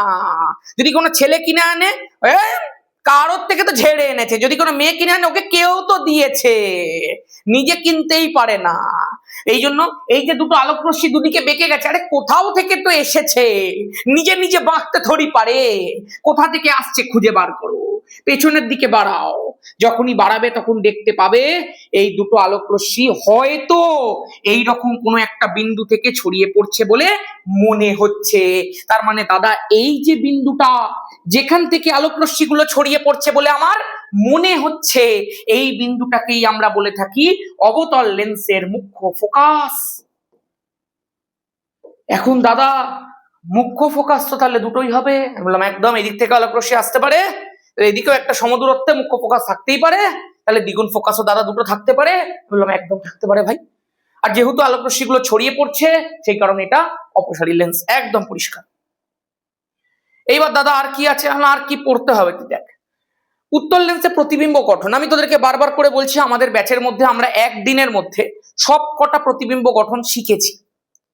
তো তোরা যারা যারা চাইছিস ভর্তি হতে তারা তো ভর্তি হচ্ছিস, নাহলে পরীক্ষার আগে কখনো একবার প্র্যাকটিসের সময় আমরা প্রতিবিম্ব গঠনগুলো একবার রিভিশন করব, ঠিক আছে? এইবার দাদা তুমি এখানে তাহলে কি করবে, ওই যে প্রতিবিম্ব গঠনের জন্য যে ছকটা লাগবে সেই ছকটা তোকে আমি শেখাবো আবার একই রকম ভাবে। তাহলে এখানে আমি লিখে ফেলি বস্তু, এখানটা আমি লিখে আচ্ছা বস্তুর অবস্থান, পুরোটা লিখি, অনেক জায়গা থাকবে। তারপরে আমি লিখবো প্রতিবিম্বের অবস্থান, তারপরে আমি লিখবো প্রতিবিম্বের প্রকৃতি। আচ্ছা তুই আমাকে একটা কথা বলতো ভাই, ধর আমি তোকে বলি আজকে ধর এরকম একটা প্রধান অক্ষ আছে, এরকম একটা উত্তল লেন্স আছে, এবং সেই উত্তল লেন্সের সামনে আমি এই জায়গাটাতে একটা বস্তু রেখেছি। তুই আমাকে একটা কথা বলতো, এই বস্তুটা থেকে যখন প্রধান অক্ষের সমান্তরালে আলো যাবে, যাওয়ার পর এমনি করে যে ফোকাস থেকে বেরোবে, আরেকটা আলো যে এমনি করে আলোক কেন্দ্র দিয়ে বেরোবে, এই দুটো যখন একটা জায়গার মধ্যে গিয়ে মিট করবে, তখন যে প্রতিবিম্বটা তৈরি হলো, এখানে ধর গিয়ে সাপোজ কোথাও একটা মিট করে নিয়েছে, এখানে ধর একটা প্রতিবিম্ব এরকম ভাবে তৈরি হয়েছে, ঠিক আছে? আমি কিন্তু অ্যাকচুয়ালি ড্র করছি না, জাস্ট তোকে দেখানোর জন্য এরকম একটা নর্মাল প্রতিবিম্ব আমি ড্র করলাম। তুই আমাকে বলতো এটা কি সদ্বিম্ব না অসদ্বিম্ব? তুই বল দাদা আমি কি করে বুঝবো? আরে তুই তো আমার দর্পণের ক্লাসটা দেখেছিস ভাই, তোর তো জানা উচিত যে যেটা নর্মাল কেস সেটাই সদ্বিম্ব। আমি তোকে বারবার করে বলছি ভৌত বিজ্ঞানের ধারণা আমি পাল্টেছি, তুই নিজের মধ্যেও সেটা পাল্টা। ওই কিতাবের ডেফিনেশন রটকে আর কিছু হবে না। যেটা সোজাভাবে করা যায় সেটাকে কঠিন ভাবে কেন করব আমরা? আমি কেন সদ্বিম্বের ডেফিনেশন মুখস্থ করব ভাই? আমি জানবো সদ্বিম্ব মানে যেটা অ্যাকচুয়াল কেস, যেটা রিয়েল কেস। আজকে লেন্সের মধ্যে প্রতিসরণ হয়, তার মানে দাদা যেদিকে বস্তু থাকবে আলোটা সেদিক থেকে এসে লেন্সের মধ্যে দিয়ে ঢুকে অন্যদিকে যাবেই। যদি অন্যদিকেই যায় তাহলে প্রতিবিম্বটা যেদিকে বস্তু আছে তার অন্যদিকেই হবে। যদি এই দিকেই প্রতিবিম্বটা হয় তার মানে সেটা অ্যাকচুয়াল কেস, সেটা রিয়েল কেস, সেটা বাস্তব কেস, এবং এই প্রতিবিম্বটাকে আমরা বলি সদ্বিম্ব। এবার যদি তুই কখনো দেখিস এইদিকে বস্তু আছে, তার প্রতিবিম্ব এদিকেই তৈরি হচ্ছে। এটা কি কোনোদিন হতে পারে? হতেই পারে না। তার মানে এই প্রতিবিম্বটাকে আমরা কি বলবো? অসৎ বিম্ব বলবো লেন্সের ক্ষেত্রে। গল্প শেষ হয়ে গেল ভাই। Nothing more than that, nothing beyond that. দর্পণেও এরকম টেকনিক শিখিয়ে দিয়েছিল। আর সব সময় তুই দেখতে পাচ্ছিস উত্তল লেন্সের ক্ষেত্রে সৎ বিম্বগুলো উল্টো হচ্ছে, অসৎ বিম্বটা সোজা হচ্ছে, একদম পরিষ্কার। এবার দাদা অবস্থান কি কি লিখবো আমি বলছি, আমি তোকে সেটাও শিখিয়েছি, মনে করে দেখ। এই ধর এখানে ফোকাস আছে, আর এখানটা ধর দ্বিগুণ ফোকাস আছে। এখানটা ধর মেরু রয়েছে ও, মেরু বলছে, আলোক কেন্দ্র রয়েছে ও। আমি তোকে কি শিখিয়েছিলাম? বস্তুর সবার প্রথম অবস্থান হয় একদম অসীমে, যেখানে সূর্য আছে। তার মানে দাদা 1 নম্বর অবস্থান আমি লিখে ফেলতে পারি অসীম। বললাম একদম লিখে ফেলো। দাদা 2 নম্বর অবস্থান কোথায় হবে? আমি কি বলেছি তোকে? বস্তুটাকে এক ধাপ করে সরিয়ে আন। কার দিকে সরিয়ে আনবি? আলোক কেন্দ্রের দিকে সরিয়ে আনবি। তার মানে দাদা দ্বিতীয় অবস্থান কোথায় হবে? আমি বললাম ওই অসীম আর এই 2f, এদের দুজনের মাঝে। তার মানে দাদা দ্বিতীয় অবস্থান আমি লিখছি অসীম ও 2f এর মাঝে। কোনো কেস খাবো না তো? আমি বললাম একদম নয় ভাই, একদম পারফেক্ট লিখেছিস। দাদা 3 নম্বর অবস্থান কোথায় হবে তুই নিজে বল। দাদা এক ধাপ করে সরাতে বলেছো তো, তাহলে এখান থেকে সরে এবার বস্তুটা 2f এ আসবে। আমি বললাম একদম। তার মানে 3 নম্বর অবস্থানটা হয়ে যাবে 2f এ। এবার দাদা 4 নম্বরটা কোথায় হবে নিজে বল। দাদা এবারে 2f থেকে সরে গিয়ে 2f এবং f এর মাঝে বসবে। আমি বললাম একদম। তাহলে 4 নম্বর অবস্থানটা হয়ে যাবে 2f ও f এর মাঝে। দাদা 5 নম্বর অবস্থানটা কিন্তু খুব কনফিউজিং। কেন রে? তুমি দর্পণের ক্ষেত্রে ওটা বলেছিলে যে অনেকে বলে ফেলে ফোকাসের মধ্যে। একদম ঠিক জিনিস মনে রেখেছিস।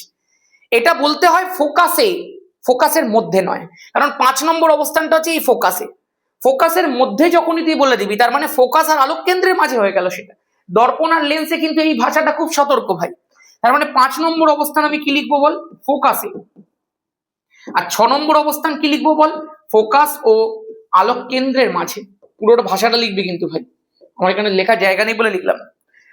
এখন বিষয়টা হচ্ছে দাদা প্রতিবিম্বের অবস্থানগুলো কি করে লিখবো? আমি তোকে কি বলেছিলাম? সোজা লিখেছিস, উল্টো লিখে দে। মানে এখানটায় তুই লেখ, একদম শেষ থেকে লিখতে শুরু কর। এখানটায় তুই লেখ ফোকাসে। তারপরে কি আছে? 2f ও f এর মাঝে, তো লিখে দে 2f ও f এর মাঝে। আমাদের ব্যাচের মধ্যে আমরা একটা বিশেষ ধরনের টেকনিক শিখিয়েছি, যেটাকে জাস্ট নাম্বার গুনবি আর বলে দিতে পারবি। এখানে আমি তোদেরকে এই ধরনের টেকনিকটা শেখাচ্ছি। এখানে দেখ 2f এ আছে, তো দাদা এই 3 নম্বরে 2f আছে, তাহলে এখানেও আমি লিখছি 2f এ। তারপরে এই যে অসীম আর 2f এর মাঝে আছে, আমি দেখতে পাচ্ছি এখান থেকে 4 নম্বর যেটা সেটাই এখানে লিখবো। তাহলে অসীম ও 2f এর মাঝে, জাস্ট রিভার্স লিখছি দেখ, অসীম ও 2f এর মাঝে হয়েছে। তারপরে রিভার্স লিখতে লিখতে লাস্টে আমি লিখবো কাকে বলো? অসীমকে। দেখো খেয়াল করো, এখানে সোজা থেকে উল্টো, এখানে উল্টো থেকে সোজা, গল্প শেষ। এখানে অসীম থেকে f, এখানে অসীম থেকে f। এখানে অসীম থেকে শুরু f এ গিয়ে শেষ, এখানে f থেকে শুরু অসীমে গিয়ে শেষ। জাস্ট উল্টে দিলাম, উল্টে দেখো, গল্প শেষ। ঠিক আছে। এবার দাদা লাস্টেরটা কি? লাস্টেরটা তো আমি সবসময় লাস্টেই বলি ভাই। একটু প্রকৃতিগুলো লেখা যাক। আমি তোকে কি শিখিয়েছি? সব কটার মধ্যে সদ লিখবো। অবতল দর্পণ আর উত্তল লেন্স সেম টেকনিক, বুঝতেই পেরে গেছিস। সব কটার মধ্যে সদ লিখলাম, সব কটার মধ্যে সদ লিখলাম। এবার দাদা যে কোনো সৎ প্রতিবিম্বই তুমি শিখিয়েছো অবশীর্ষ হয়। আমি বললাম একদম। যে কোনো সৎ প্রতিবিম্ব যখনই লিখবো উত্তল লেন্সে অবশীর্ষই লিখবো, অবশীর্ষই লিখবো, বাকিগুলো ডট ডট দিয়ে দিই। হয়েছে। এবার দাদা একটা বিষয় খেয়াল করো। আমি বললাম কি রে? দাদা বস্তুটা আছে অসীমে। আমি বললাম হ্যাঁ। মানে বিরাট বড় বস্তু, লাইক সূর্য মামা? বললাম একদম। তার প্রতিবিম্ব তৈরি হচ্ছে ফোকাসে, মানে এইটুকু প্রতিবিম্ব হবে? আমি বললাম একদম। তার মানে বস্তুর তুলনায় প্রতিবিম্ব অনেক ছোট। একদম ভাই, একদম। দাদা যখন 2f এ বসে, 2f এই প্রতিবিম্ব হয়। লেন্সের ক্ষেত্রে তো এটা হচ্ছে, দর্পণে মনে আছে যখন বক্রতা কেন্দ্রে বসেছিল, বক্রতা কেন্দ্রেই প্রতিবিম্ব হয়েছিল, এবং সেই প্রতিবিম্বটা বস্তুর আকারের সাথে সমান হয়। আমি বললাম একদম। আচ্ছা দাদা যখন f এ বস্তু আছে, তার প্রতিবিম্ব অসীমে হচ্ছে। অসীমে প্রতিবিম্ব মানে প্রতিবিম্ব বিরাট বড়, তাহলে আমি লিখবো বস্তুর তুলনায় অনেক বড়। দাদা চিন্তা করে দেখো, অনেক ছোট আছে, সেখান থেকে কোথাও সমান হচ্ছে, আবার কোথাও গিয়ে অনেক বড় হচ্ছে। তার মানে আমি তো বলতে বাধ্য অনেক ছোটর পরে নিশ্চয়ই ছোট হয়েছিল। তারপরে নিশ্চয়ই সমান হয়েছিল, তারপরে নিশ্চয়ই বড় হয়েছিল, তারপরে নিশ্চয়ই অনেক বড় হয়েছিল। তাহলে একদম ছোট ছিল প্রথমে বাচ্চাটা। ধরো বাচ্চা এবং তার মায়ের হাইটের কম্প্যারিজন হচ্ছে। বাচ্চা যখন অনেক ছোট তখন তার হাইটটাও অনেক ছোট, মায়ের তুলনায় সে অনেক ছোট। একটা সময় গিয়ে যখন সে 5-6-এ উঠলো একটু ছোট থাকলো মায়ের থেকে, তারপরে যখন 7-8-এ উঠলো মায়ের সমান হয়ে গেল, তারপরে যখন 9-10-এ উঠলো মায়ের থেকে হাইটে একটু বড় হয়ে গেল, তারপরে যখন 11-12-এ উঠলো মায়ের থেকে হাইটে অনেকটা বড় হয়ে গেল। Now this is the funda, this is the technique. হয়েছে? আচ্ছা দাদা এবার লাস্টেরটা শেখাও। যখন ফোকাস ও আলোক কেন্দ্রের মাঝে থাকে, আমি বললাম ভাই এই সেই একটা এক্সাম্পল যেখানে অসৎ বিম্ব তৈরি হয় উত্তল লেন্সের ক্ষেত্রে। তাহলে এখানে প্রতিবিম্বটা কোথায় হবে? না বস্তু যেদিকে আছে সেদিকে।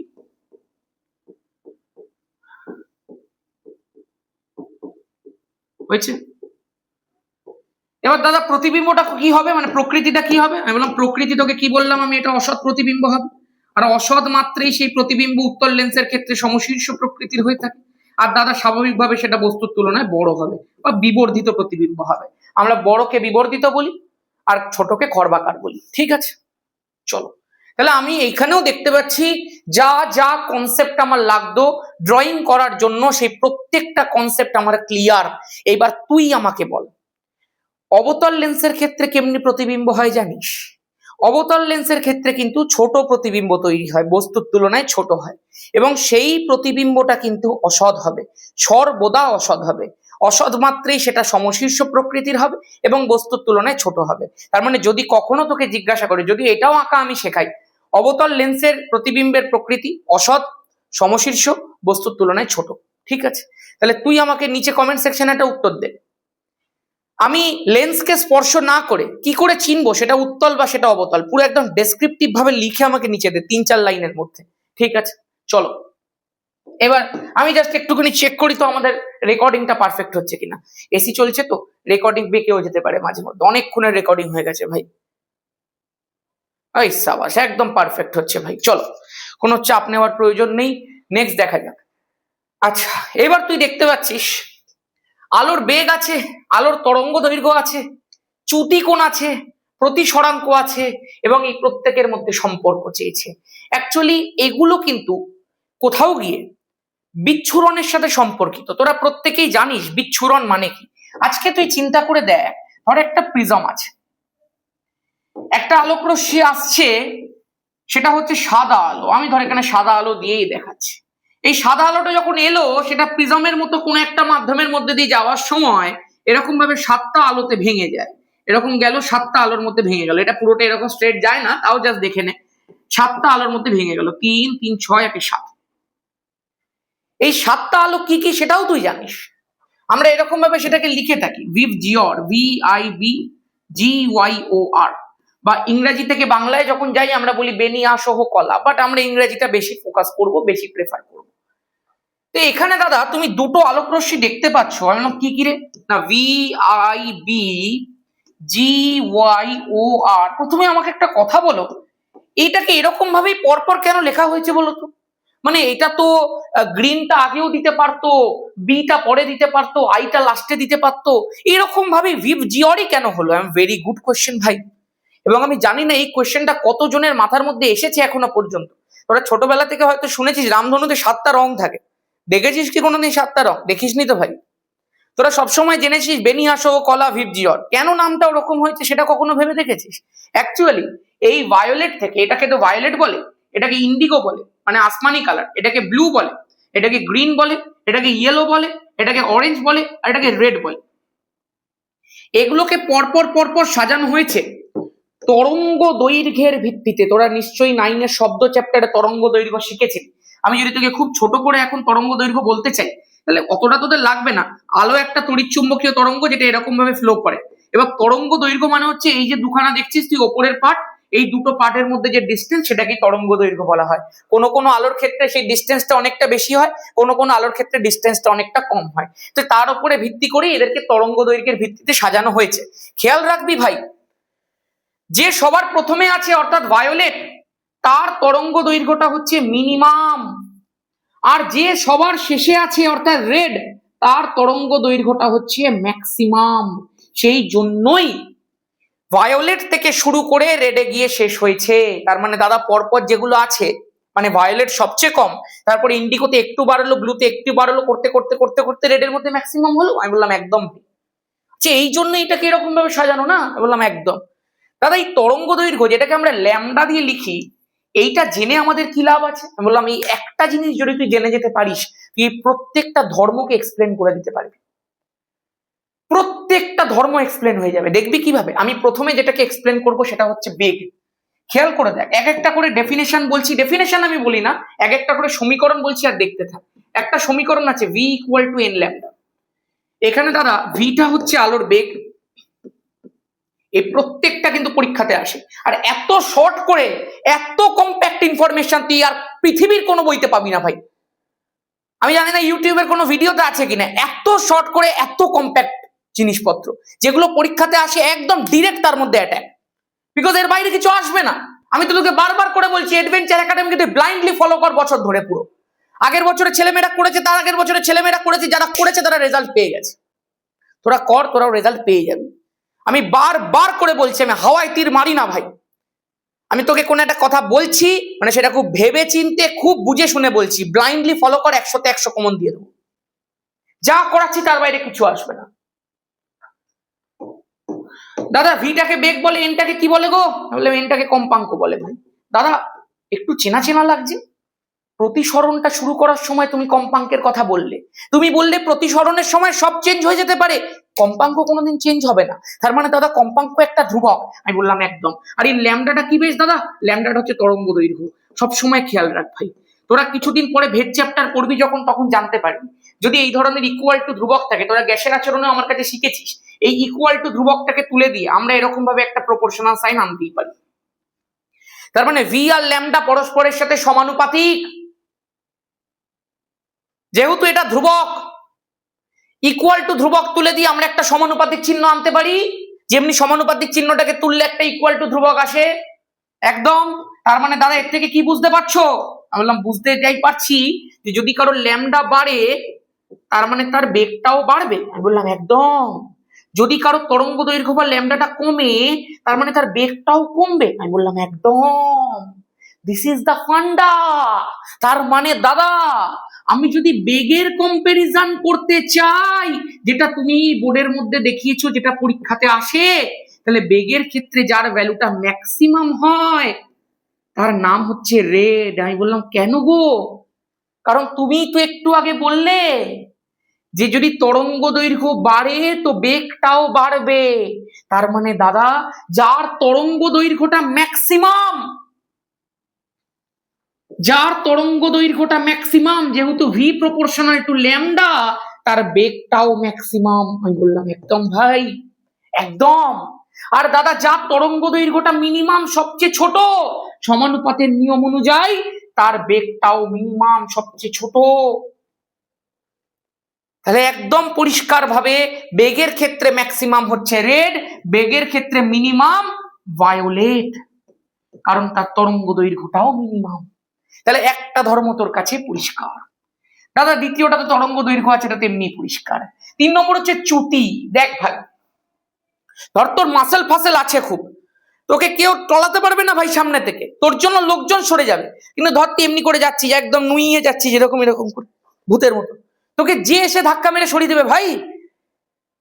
সেই জন্য কম্পিটিটর যাদের আছে না, তোদের যারা কম্পিটিটর আছে তাদেরকে দেখা যে তুইও বাহুবলী আছিস, তুইও পড়ছিস, একটু দেখাতেও হবে ভাই।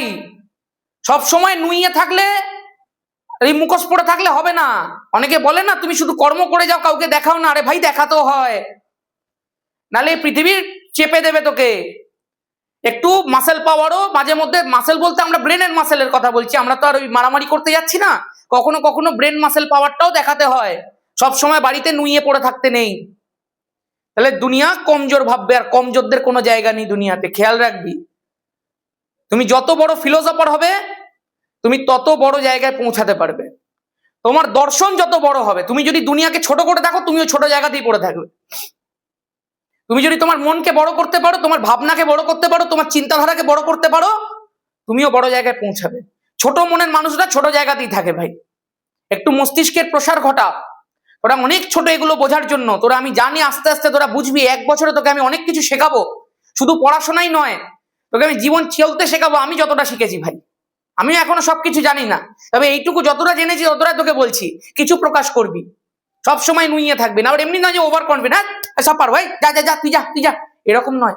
সফল মানুষরা কখনো কাউকে ছোট করে না। সে নিজের সফলতাকে কোনো কোনো জায়গায় তার কার্যের মাধ্যমে তুলে ধরতে পারে, কিন্তু কাউকে ছোট করে তুলে ধরে না ভাই, খেয়াল রাখবি কথাগুলো। এইবার দাদা আর কি আছে, হলো চুটি আছে ভাই। তার মানে দাদা যে একদম মাসেল পাওয়ার যার থাকবে, যার ব্রেনের মাসেল থাকবে, যাকে লোকজন জানবে যে না এ ভেটা ভালো পেয়ে আছে, কিন্তু একে কিন্তু যেমন যেমন ভাবে যাতা কথা বলা যাবে না, তার মানে তোর রাস্তায় কেউ আসবে না ভাই। সেমনি এই যে লাল আলোটা রয়েছে, আমাদের রেড বর্ণের, আমাদের লাল বর্ণের বেগটাও ম্যাক্সিমাম, তরঙ্গ দৈর্ঘ্যটাও ম্যাক্সিমাম। তরঙ্গ দৈর্ঘ্যটা ম্যাক্সিমাম হয়েছে বলেই তার বেগটা ম্যাক্সিমাম হয়েছে। তার মানে ওর সামনে কেউ আসার সাহসই পাবে না, ওর চ্যুতি কেউ ঘটানোর সাহসই পাবে না। ও বিনা চ্যুতিতে বহুদূর পর্যন্ত চলে যাবে, ওর সামনে আসারই কেউ সাহস পাবে না। সেই জন্য এর ক্ষেত্রে চ্যুতির ভ্যালুটা ন্যূনতম হয়, চ্যুতির ভ্যালুটা মিনিমাম হয়।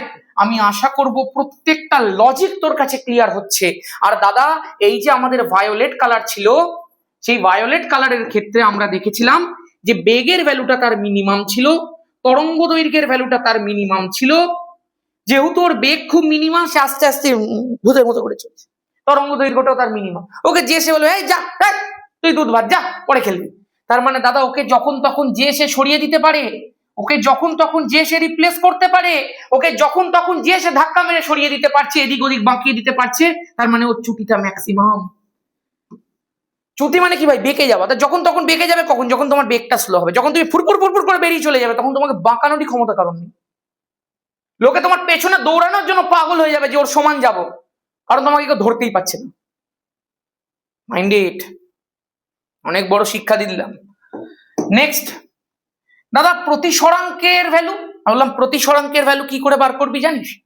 খেয়াল রাখ একটা কথা, কোন মাধ্যমের প্রতিসরাঙ্ক এরকম ভাবে লিখে রাখ, এটা খুব কাজে লাগবে। কোন মাধ্যমের প্রতিসরাঙ্ক মিউ ইকুয়াল লেখা যায় শূন্য মাধ্যমে আলোর বেগ সি ডিভাইডেড বাই, যেই মাধ্যমের কথা বলা হচ্ছে সেই মাধ্যমে আলোর বেগ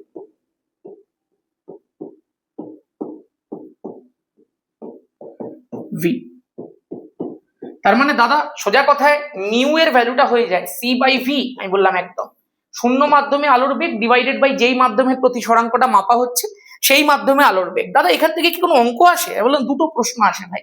প্রথম যে প্রশ্নটা ধর তোকে এরকম দিল, কাঁচের প্রতিসরাঙ্কের ভ্যালু হচ্ছে 1.5, তাহলে কাঁচের ক্ষেত্রে আলোর বেগ কত, মানে বেগ অফ আলো ইন গ্লাস সেটা কত হবে? দাদা এটা কি করে বার করবো? আমি বললাম তুই একটু আগেই তো তোকে শেখালাম রে, এই যে কাঁচের ক্ষেত্রে প্রতিসরাঙ্ক মিউ জির ভ্যালু সেটা ইকুয়াল টু কি হবে, শূন্য মাধ্যমে আলোর বেগ ডিভাইডেড বাই কাঁচ মাধ্যমে আলোর বেগ। বললাম একদম। দাদা শূন্য মাধ্যমে আলোর বেগটা কি করে জানবো? সেটা তো তোকে মনে রাখতে হবে ভাই। শূন্য মাধ্যমে আলোর বেগের ভ্যালু 3 × 10⁸ মিটার পার সেকেন্ড। তুই নিচে কমেন্ট করে জানো তো সেন্টিমিটার পার সেকেন্ডে ভ্যালুটা কত। তার মানে দাদা 3 × 10⁸ মিটার পার সেকেন্ড, এটা আমি এর জায়গাতে বসিয়ে দিলাম। আমাকে ভিজির ভ্যালুটা বার করতে হবে, আমাকে এখানে 1.5 দিয়ে দিয়েছে। আমি বললাম একদম, তুই এবার কাটাকুটিটা করে ফেল।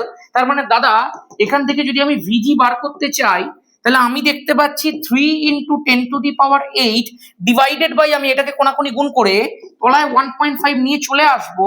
তার মানে দাদা 1.5 দিয়ে 3 কাটলে 2 হয়, তাহলে হয়ে গেল কাঁচ মাধ্যমে আলোর বেগ 2 × 10⁸ মিটার পার সেকেন্ড। আমি বললাম একদম ভাই, হয়ে গেল তোর অ্যান্সার, হয়ে গেল তোর অ্যান্সার।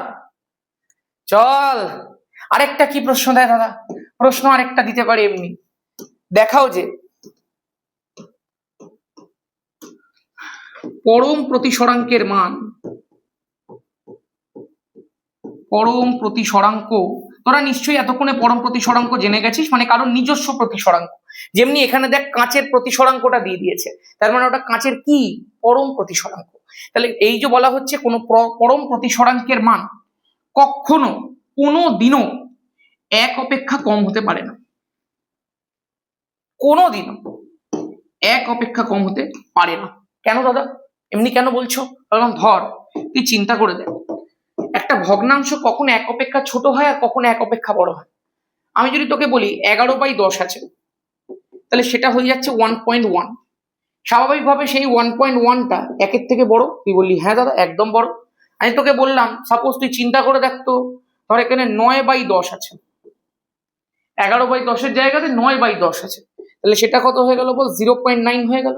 দাদা 0.9টা তো একের তুলনায় ছোট। আমি বললাম হ্যাঁ রে ভাই, তার মানে দাদা তুমি সবসময় দেখতে পাচ্ছ যখন লবের ভ্যালুটা বড়, যখন লব ইজ গ্রেটার দেন হর, মানে একটা ভগ্নাংশের ওপরেরটা যখন বড়, তখনই সেই ভগ্নাংশের ভ্যালুটা একের থেকে বড়। আর যখন ভগ্নাংশের লবের ভ্যালুটা হরের থেকে ছোট, মানে যখন নিচেরটা বড়, তখন সেই ভগ্নাংশটার মান এক অপেক্ষা ছোট হয়। আমি বললাম একদম ভাই একদম। আচ্ছা তুমি চিন্তা করে দেখো তো দাদা, একটু আগে আমরা শিখেছি প্রতিসরাঙ্কের মান মানে পরম প্রতিসরাঙ্কের মান c/v হয়। দাদা এই পৃথিবীতে সব থেকে বেশি বেগ কার? শূন্য মাধ্যমে আলোর। তার মানে সি এর মান যে কোনো মুহূর্তে ভি এর থেকে বেশি হবে। তার মানে সি এর মান অলওয়েজ, ঠিক বানান লিখেছি তো? হ্যাঁ, অলওয়েজ গ্রেটার দেন ভি। দাদা যদি সি সব সময় বড় হয়, লব যদি সব সময় হরের থেকে বড় হয়, তাহলে মিউ এর ভ্যালুটা অল টাইম গ্রেটার দেন 1 হবে। কেবলমাত্র একটাই কেস যেখানে সি আর ভি ইকুয়াল হয়ে যায়, যদি বায়ু মাধ্যমের প্রতিসরাঙ্ক মাপতে হয় তখন সি আর ভি ইকুয়াল মিউ এর ভ্যালু 1 হয়। গল্প শেষ, গল্প শেষ। বাকি সমস্ত ক্ষেত্রে তুই দেখতে পাবি সি বড়, মিউ এক অপেক্ষা বড়। কোনোদিনও তুই দেখবি না ভি সি এর থেকে বড় হয়ে যাচ্ছে। যদি কোনোদিনও না দেখিস, যদি হর কোনোদিনও বড় না হয়, তাহলে ভগ্নাংশ কোনোদিনও এক অপেক্ষা ছোট হবে না। Finish finish. দাদা তাহলে কি বেশ বলছিলে প্রতিসরাঙ্কের রিলেশন? আমি বললাম হ্যাঁ চল দেখিয়ে দিই। তুই কি দেখলি? প্রতিসরাঙ্কের মানটা হয় c/v। দাদা সিটা তো ধ্রুবক থাকে। আমি বললাম হ্যাঁ সিটা ধ্রুবক থাকে, যদি ধ্রুবকই থাকে তাহলে মিউ প্রপোর্শনাল টু 1/v হয়ে যায়। আমি বললাম একদম ভাই। তার মানে দাদা ব্যস্ত সম্পর্ক চলে এলো। আর যখনই ব্যস্ত সম্পর্ক চলে আসছে আমরা কি জানি, আমরা কি শিখেছি এখান থেকে? আমরা শিখেছি যার ল্যামডাটা ম্যাক্সিমাম তার ভিটা ম্যাক্সিমাম। আর দাদা যার ভিটা ম্যাক্সিমাম, যেহেতু ব্যস্ত সম্পর্ক, তার মিউটা মিনিমাম হয়ে যাবে। এই কথাটা প্রত্যেকের কাছে ক্লিয়ার? ল্যামডা ম্যাক্সিমাম হলে ভি ম্যাক্সিমাম, কারণ V equal to N lambda, V proportional to lambda. But but but যেহেতু মিউ প্রপোর্শনাল টু 1/v মানে ব্যস্ত সম্পর্ক, তাহলে যার ক্ষেত্রে ভিটা ম্যাক্সিমাম তার ক্ষেত্রে মিউটা মিনিমাম। তার মানে দাদা রেডের ক্ষেত্রে আর ভায়োলেটের ক্ষেত্রে গল্প কি শুনবে? কি রে, রেডের ক্ষেত্রে ল্যামডাটা ম্যাক্সিমাম, ভায়োলেটের ক্ষেত্রে ল্যামডাটা মিনিমাম। সুতরাং বেগের মান, বেগের কথাটা কেন বলছি, রেডের ক্ষেত্রে বেগের মানটাও ম্যাক্সিমাম, ভায়োলেটের ক্ষেত্রে বেগের মানটা মিনিমাম। এবার দাদা যার বেগ ম্যাক্সিমাম তার প্রতিসরাঙ্ক তো মিনিমাম হবেই গো। আর এর ক্ষেত্রে বেগটা মিনিমাম, বেগ যদি মিনিমাম হয় তো প্রতিসরাঙ্ক তো ম্যাক্সিমাম হবেই গো। কনসেপ্ট ঝড়ের মতো ক্লিয়ার, ঝড়ের মতো ক্লিয়ার রে কনসেপ্ট তোর। এই ভৌত বিজ্ঞানের যে কটা বই আছে আমি চ্যালেঞ্জ করে বলতে পারি কোনো বইতে এই কনসেপ্ট গুলো এত গুছিয়ে লেখানো নেই, লেখানো নেই, লেখানো নেই। আমরা আমাদের ক্লাসের মধ্যে তো করাচ্ছি, তার পাশাপাশি আমরা হ্যান্ড রিটেন নোটস প্রোভাইড করি ব্যাচের মধ্যে, যেখানে যা করাচ্ছি সেগুলো সব লিখিত আকারে দেওয়া থাকে, আর কিছু তো বোর্ড ওয়ার্ক করিয়ে দিই আমি, সমস্তটাই বোর্ডের মধ্যে করিয়ে দিয়ে, যে তোদেরকে এই জিনিসগুলো শেখালাম এগুলো আমরা ব্যাচের মধ্যে বোর্ডের মধ্যে পুরো একটা টেবিল করে করিয়ে দিয়েছি। আমি এমনি এমনি বলি না ভাই যা করাবো তার বাইরে কিছু আসবে না, প্রচুর রিসার্চ থাকে, প্রচুর কষ্ট থাকে, প্রচুর খাটনি থাকে সারা বছর। আমরা কোনো শর্টকাট উপায় অবলম্বন করি না। আমরা পশ্চিমবঙ্গের ছেলেমেয়েদেরকে টুপি পড়াতে আসিনি, আমি বারবার করে বলি। আমি ওই তোকে শেষে গিয়ে 10 ঘন্টার ম্যারাথন করিয়ে পাস করাবো না, আর ভবিষ্যতের বেকারও তৈরি করবো না। আমি তোকে প্রথম থেকে বলবো কষ্ট কর, যদি কষ্ট না করতে পারিস অ্যাডভেঞ্চার একাডেমিতে থাকিস না। চল নেক্সট। আচ্ছা এবার একটা কথা বলি, একটা কনসেপ্ট আছে, যদিও সব কনসেপ্টই আছে, সবকিছু তো আর ওয়ান শটের মধ্যে হবে না। একটা কনসেপ্ট আছে রৈখিক বিবর্ধন, এছাড়াও অনেক ধরনের কনসেপ্ট আছে ভাই। ওয়ান শটে যতটা দরকার আমি সবটা করিয়ে দিচ্ছি, বাকি সব তো ডিটেল ক্লাসের মধ্যে কোয়েশ্চেন আনসার প্র্যাকটিসের সময় তুমি আস্তে আস্তে শিখবে। ডিটেল ক্লাস যারা এখনো পর্যন্ত জয়েন করিসনি কোথাও ভাই চলে আয়, অ্যাডভেঞ্চার একাডেমি তুই শিখে যাবি, তারপরে তুই ইউটিউবে কোয়েশ্চেন প্র্যাকটিস করবি তো সব হয়ে যাবে। রৈখিক বিবর্ধনের ঘটনাটা একটু শুনে নে। তোরা একটু আগে দেখ শুনেছিলি যখন আমরা প্রতিবিম্ব গঠন করছিলাম, কখনো কখনো প্রতিবিম্ব বস্তুর তুলনায় বড় হয়, কখনো কখনো প্রতিবিম্ব বস্তুর তুলনায় ছোট হয়। রৈখিক বিবর্ধন কনসেপ্টটাকে আমরা এম দিয়ে প্রকাশ করি, আর সেটাকে লেখা হয় প্রতিবিম্বের দৈর্ঘ্য, মানে প্রতিবিম্বটা যতটা বড় ডিভাইডেড বাই বস্তুর দৈর্ঘ্য। দাদা প্রতিবিম্বের দৈর্ঘ্যটাকে জানো তো ভি দিয়ে লেখে, আমি বললাম আচ্ছা, আর বস্তুর দৈর্ঘ্যটাকে ইউ দিয়ে লেখে। আচ্ছা কখনো কখনো প্রতিবিম্বের দৈর্ঘ্যটা বস্তুর তুলনায় বড় হয়, দাদা জানো এই ধরনের জন্য, এই ঘটনাটার জন্যই প্রতিবিম্বের 3খানা মান হতে পারে, এই রৈখিক বিবর্ধনের 3খানা মান হতে পারে। রৈখিক বিবর্ধন কখনো 1-এর থেকে ছোট হয়, রৈখিক বিবর্ধন কখনো 1-এর সাথে সমান হয়, রৈখিক বিবর্ধন কখনো 1 অপেক্ষা বড় হয়। মানে কখন কোনটা হয় দাদা জানো? তুমি একটু আগেই তো আমাদেরকে পড়ালে যে যদি, এই যে দেখো একটু আগেই শিখলাম আমরা যে যদি কোনো জায়গায় আমি দেখতে পাই, কোথায় শেখালাম, যদি কোনো জায়গায় আমি দেখতে পাই হরের মানটা বেশি লবের থেকে, মানে নিচেরটা যদি কোনোদিন বড় হয়ে যায় তাহলে ভগ্নাংশটা 1-এর থেকে ছোট হয়ে যায়। এটাকে তুমি এইভাবে মনে রাখতে পারো, যার লেজ বড় হয়ে যাবে তার নাম্বার কমে যাবে। বলে না অনেকে তোমার লেজটা বড় হচ্ছে, বড্ড লেজ বেরিয়ে গেছে, এরকম ভাবে মনে রাখ, যার লেজ বড় মানে যার হরটা বড়, যার নিচের লেজটা এরকম ভাবে লেজটা বড় হয়ে গেছে, তার নাম্বারটাও কমে গেছে ভাই 1-এর থেকে। 1-এর থেকে মানে তুই একটা স্ট্যান্ডার্ড ধরে রাখ, স্ট্যান্ডার্ড নাম্বারের থেকে কমে গেছে, এটা মনে রাখার সহজ উপায়। আর যার বুদ্ধি বেড়ে গেছে, যার ব্রেন বেড়ে গেছে, যার উপরের ব্রেনটা বেড়ে গেছে, তার নাম্বারটাও বেড়ে গেছে, তাহলে গল্প শেষ হয়ে যাবে। দেখ এক্ষুনি ইনস্ট্যান্ট বানালাম, কিন্তু এটা ভালো বানিয়েছে, প্রত্যেক বছর বলবো এটা। দাদা এবার আমি কি দেখতে পাচ্ছি, নাম্বারটা আমার 1 অপেক্ষা কমে গেছে, তার মানে কি আমার লেজটা বড় হয়ে গেছে, তার মানে আমার নিশ্চয়ই হরের মানটা বেশি ছিল, তার মানে নিশ্চয়ই আমার বস্তুর দৈর্ঘ্য ইউটা বড় ছিল অ্যাজ কম্পেয়ার টু প্রতিবিম্ব। যখনই বস্তুর দৈর্ঘ্য বড় হয়ে যাবে রৈখিক বিবর্ধনের মান 1 অপেক্ষা ছোট হয়ে যাবে। দাদা নিশ্চয়ই ভি ইকুয়াল টু ইউ ছিল, তখনই 1 হয়েছিল। দাদা নিশ্চয়ই ভি এর ভ্যালুটা ইউ এর থেকে বেশি ছিল, ব্রেন নিশ্চয়ই বড় ছিল, এই জন্যই 1-এর থেকে বেশি হয়েছে। একদম একদম একদম। এটাকে আরেকভাবে লেখা যায়, এটাকে লেখা যায় প্রতিবিম্বের দূরত্ব, মানে যতটা দূরে আছে ডিভাইডেড বাই বস্তু দূরত্ব। ঠিক আছে, চলো এবার দেখা যাক লাস্ট যে কনসেপ্টটা আছে সেটা হচ্ছে বিক্ষেপণ আর আকাশের নীলিমা। দাদা এই বিক্ষেপণ বিষয়টা কি অ্যাকচুয়ালি, আমি তোকে বলি শোন ভাই, ধর সূর্য মামা আছে এখানে, সূর্য মামা থেকে যে আলোক রশ্মিগুলো আসছে পৃথিবীর মধ্যে, ধর এটা পৃথিবীর ভূপৃষ্ঠ, দাদা এখানে পৌঁছানোর আগে তো এখানে কতগুলো ভাসমান ধূলিকণা, জলকণা, বিভিন্ন কাকড় বালি পলি, যেগুলো ছোট ছোট ছোট ছোট কণা রূপে উপরে ভেসে রয়েছে, সেগুলো তো থাকে। দাদা যে আলোক রশ্মিটা আসছে সেটা তো প্রথমে ভূপৃষ্ঠ টাচ করার আগে এগুলোর মধ্যে এসে পড়ছে, আর এগুলোর মধ্যে যখন পড়ছে এগুলো তো আলোটাকে চারিদিকে ছড়াচ্ছে, তাহলে এই সমস্ত ছোট ছোট কণা দ্বারা আলোক রশ্মি চারিদিকে ছড়িয়ে পড়ার ঘটনাটাকেই বিক্ষেপণ বলা হয় রে। এখন দাদা সব থেকে বড় প্রশ্ন হচ্ছে যে সাদা আলোটা আসছে সেটা তো সবকটা রঙে ভাঙছে, ওই রংগুলোর মধ্যে কোনটার বিক্ষেপণ, কোনটা সব থেকে বেশি ছড়িয়ে পড়ছে, কার বিক্ষেপণ সবচেয়ে বেশি হচ্ছে, বুঝবো কি করে? বললাম এটা একটা ভ্যালিড কোয়েশ্চেন। আচ্ছা তার আগে তোকে একটা কথা বলি শোন, কিছু কিছু প্রশ্ন অনেক সময় দিয়ে থাকে যে বিক্ষেপণের প্রাকৃতিক দৃষ্টান্ত কি, সেটা হচ্ছে আকাশের নীলিমা। আকাশকে যে সকালবেলা নীল দেখায় দিনের বেলা, সেটাই বিক্ষেপণের জন্য হয়। একদম ভোরবেলা আকাশকে যে লাল দেখায় সেটাই বিক্ষেপণের জন্য হয়। দুপুরবেলা সূর্য ডুবে যাওয়ার পরে সন্ধ্যের দিকে বিকেলের দিকে আকাশকে যে লাল দেখায় এই বিক্ষেপণের জন্য হয়। দাদা বিক্ষেপণ এত রং পাল্টায় কেন? হ্যাঁ এই তো আমার বন্ধুর থেকেও বেশি রং পাল্টাচ্ছে, একবার নীল হচ্ছে, একবার লাল হচ্ছে, একবার কি কি, এগুলো কেন হচ্ছে দাদা সব বলবো ভাই। তার আগে তোকে একটা ছোট্ট ছোট্ট বিষয় বলি শোন। তোকে ধর আমি বললাম, তোকে কেউ বললো রামধনু কিসের জন্য সৃষ্টি হয়, ভাই রামধনুর মধ্যে তুই দেখতে পাচ্ছিস বিভিন্ন ধরনের কালার তুই একসাথে দেখতে পাচ্ছিস, তার মানে সেইটা হচ্ছে বিচ্ছুরণের প্রাকৃতিক দৃষ্টান্ত। এই রামধনুর মধ্যে যদি বিভিন্ন কালার গুলো দেখতে পাচ্ছিস, যেটাকে বলা হয় বর্ণালী। এই বর্ণালী দুই প্রকারের হয়ে থাকে, একটাকে বলা হয় শুদ্ধ বর্ণালী, আরেকটাকে বলা হয় অশুদ্ধ বর্ণালী। শুদ্ধ বর্ণালী মানে কি, সাদা আলোর মধ্যে যে 7টা বর্ণ থাকে, যদি সেই 7টা বর্ণকে দেখতে পাস তখন সেটাকে শুদ্ধ বর্ণালী বলে। আর যদি তুই সেই 7টার মধ্যে ধর 4টাকে দেখতে পাচ্ছিস, 5টাকে দেখতে পাচ্ছিস, তখন সেটাকে অশুদ্ধ বর্ণালী বলে রে ভাই। তাহলে রামধনু কি ধরনের বর্ণালী, নিচে কমেন্ট করে জানা। চল এবার একটু বিক্ষেপণের বিষয়টা বলি। এখানে একটা সূত্র আছে যেটাকে বলে বিজ্ঞানী র্যালের সূত্র।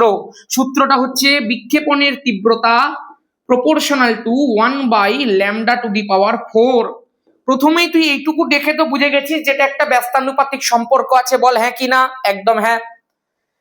দাদা ব্যস্তানুপাতিক সম্পর্ক বলতে আমি যেটা বুঝি সেটা হচ্ছে যদি ল্যামডার ভ্যালুটা বাড়ে, যদি তরঙ্গ দৈর্ঘ্য বাড়ে, তাহলে বিক্ষেপণের তীব্রতা কমবে।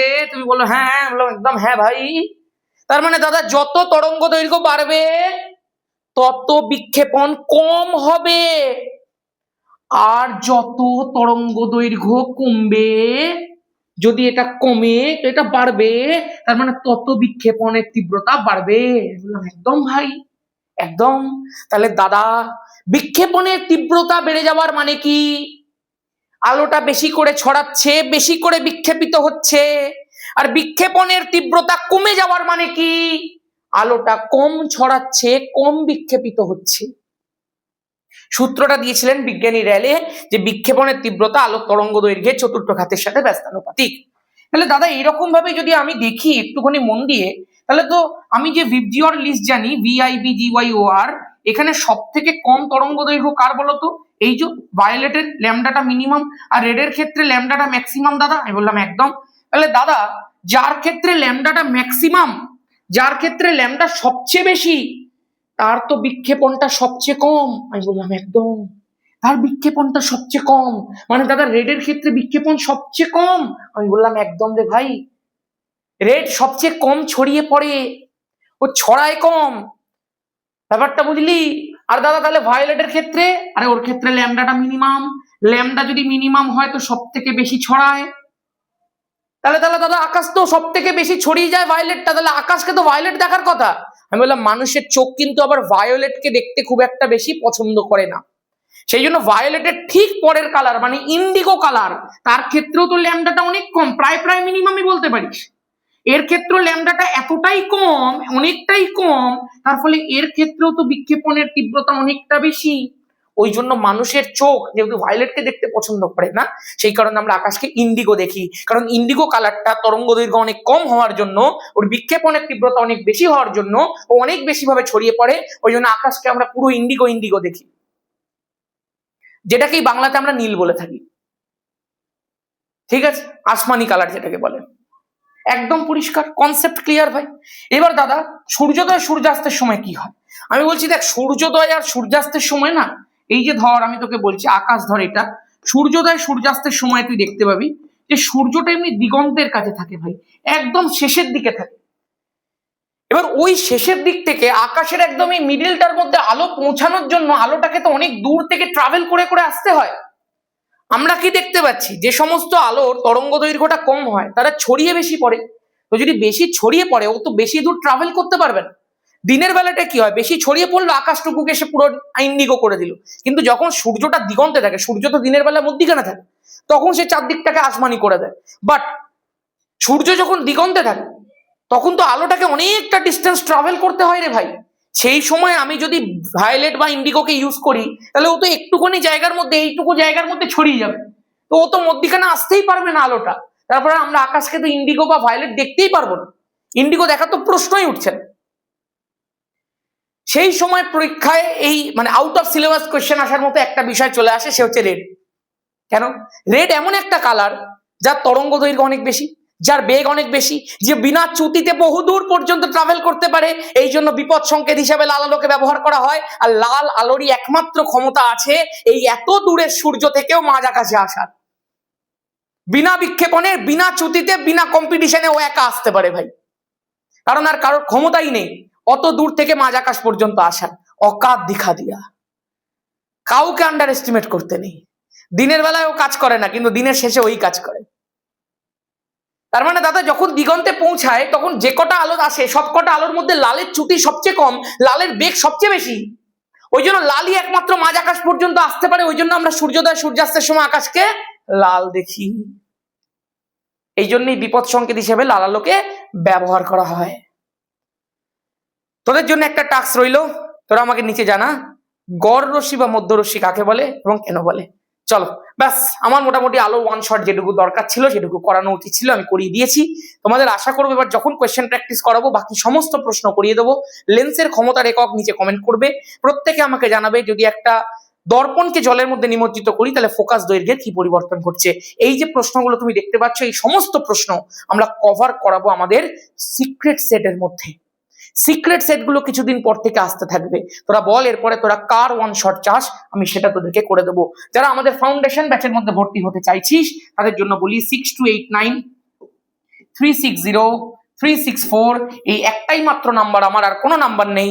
6289360364 সৈকত দাস নাম, আমাকে হোয়াটসঅ্যাপে একটা মেসেজ করবে ফাউন্ডেশন ব্যাচ বলে, তোমাকে পুরো ডিটেল পাঠিয়ে দেওয়া হবে। তুমি ওখানে পে করলে তোমাকে সঙ্গে সঙ্গে ব্যাচের মধ্যে অ্যাডমিট করে দিয়ে সমস্ত ক্লাসগুলো প্রোভাইড করে দেওয়া হবে যেগুলো এতদিন ধরে হচ্ছে। সমস্ত হ্যান্ড রিটেন নোটস প্রোভাইড করা হবে, কিভাবে লাইভ ক্লাসে তুমি জয়েন করবে সেগুলো বলা হবে, কি করে রেকর্ডেড ক্লাস পাবে সেগুলো বলা হবে। কিছুদিন পরে যারা এটার মধ্যে করবি না, এইটা ফাউন্ডেশন ব্যাচের তো কোর্সই 499 আছে ওয়ান টাইম। যারা এখন ফাউন্ডেশন ব্যাচের মধ্যে ভর্তি হচ্ছিস না, আমি বলবো যাদের কনসেপ্ট ক্লিয়ার নেই, যারা করতে চাইছিস এখনই ভর্তি হয়ে যা ভাই, বেশি দেরি করিস না। তবে আমি বারবার বলছি জোর করে যারা অন্য জায়গায় পড়ছিস তারা পড়তে থাক। যদি ধামাকা ব্যাচের মধ্যে তোরা ভর্তি হতে চাস তাহলে কিন্তু যারা ফাউন্ডেশন ব্যাচের মধ্যে আছে তাদের জন্য 599 কোর্স ফি থাকবে ধামাকা ব্যাচে ওয়ান টাইম। কারণ আমাদের আগের বছরের পুরো ব্যাচটা 1000 টাকার ছিল, এবছরে দুটো পার্টে আমরা ভেঙেছি, তোরা জানিস। যারা বাইরে থেকে আসবে এখনো পর্যন্ত যেটা সিদ্ধান্ত হয়েছে তাদের জন্য 799 রাখা হবে ওয়ান টাইম, যেটা সেকেন্ড সামেটিভের পরে শুরু হচ্ছে, এবং ধামাকেদার প্রিপারেশন করানো হবে টেস্ট এন্ড মাধ্যমিকের। সেই জন্য বলে রাখলাম যারা আলাদা করে ধামাকা ব্যাচে ভর্তি হতে চাস অগাস্টে তাদের জন্য এটা হয়তো থাকবে, আর যারা যারা এই ব্যাচ থেকে এই ব্যাচে যাবি তাদের জন্য 599 ওয়ান টাইম থাকবে। এই আমাদের এখনো পর্যন্ত প্ল্যানিং আছে। আমি আশা করব তোদেরকে এমন কন্টেন্ট আমি দিতে পারবো, এমন কোয়ালিটি তোকে আমি দিতে পারবো যেটা তুই হয়তো আর কোথাও পাবি না। তোকে আমি মাধ্যমিকে সেই জায়গাটায় পৌঁছে দেবো, ভৌত বিজ্ঞানের সেই জায়গাটায় পৌঁছে দেবো যেখানে হয়তো তোর পাশের বন্ধু পৌঁছাতেই পারবে না। দেখা হচ্ছে সবার সাথে নতুন একটা ক্লাসে। তোরা অবশ্যই জানা এবার ইউটিউবে কি লাগবে, কিছুদিন পরে ইউটিউবে প্র্যাকটিস শুরু হবে। জয় ধামাকা।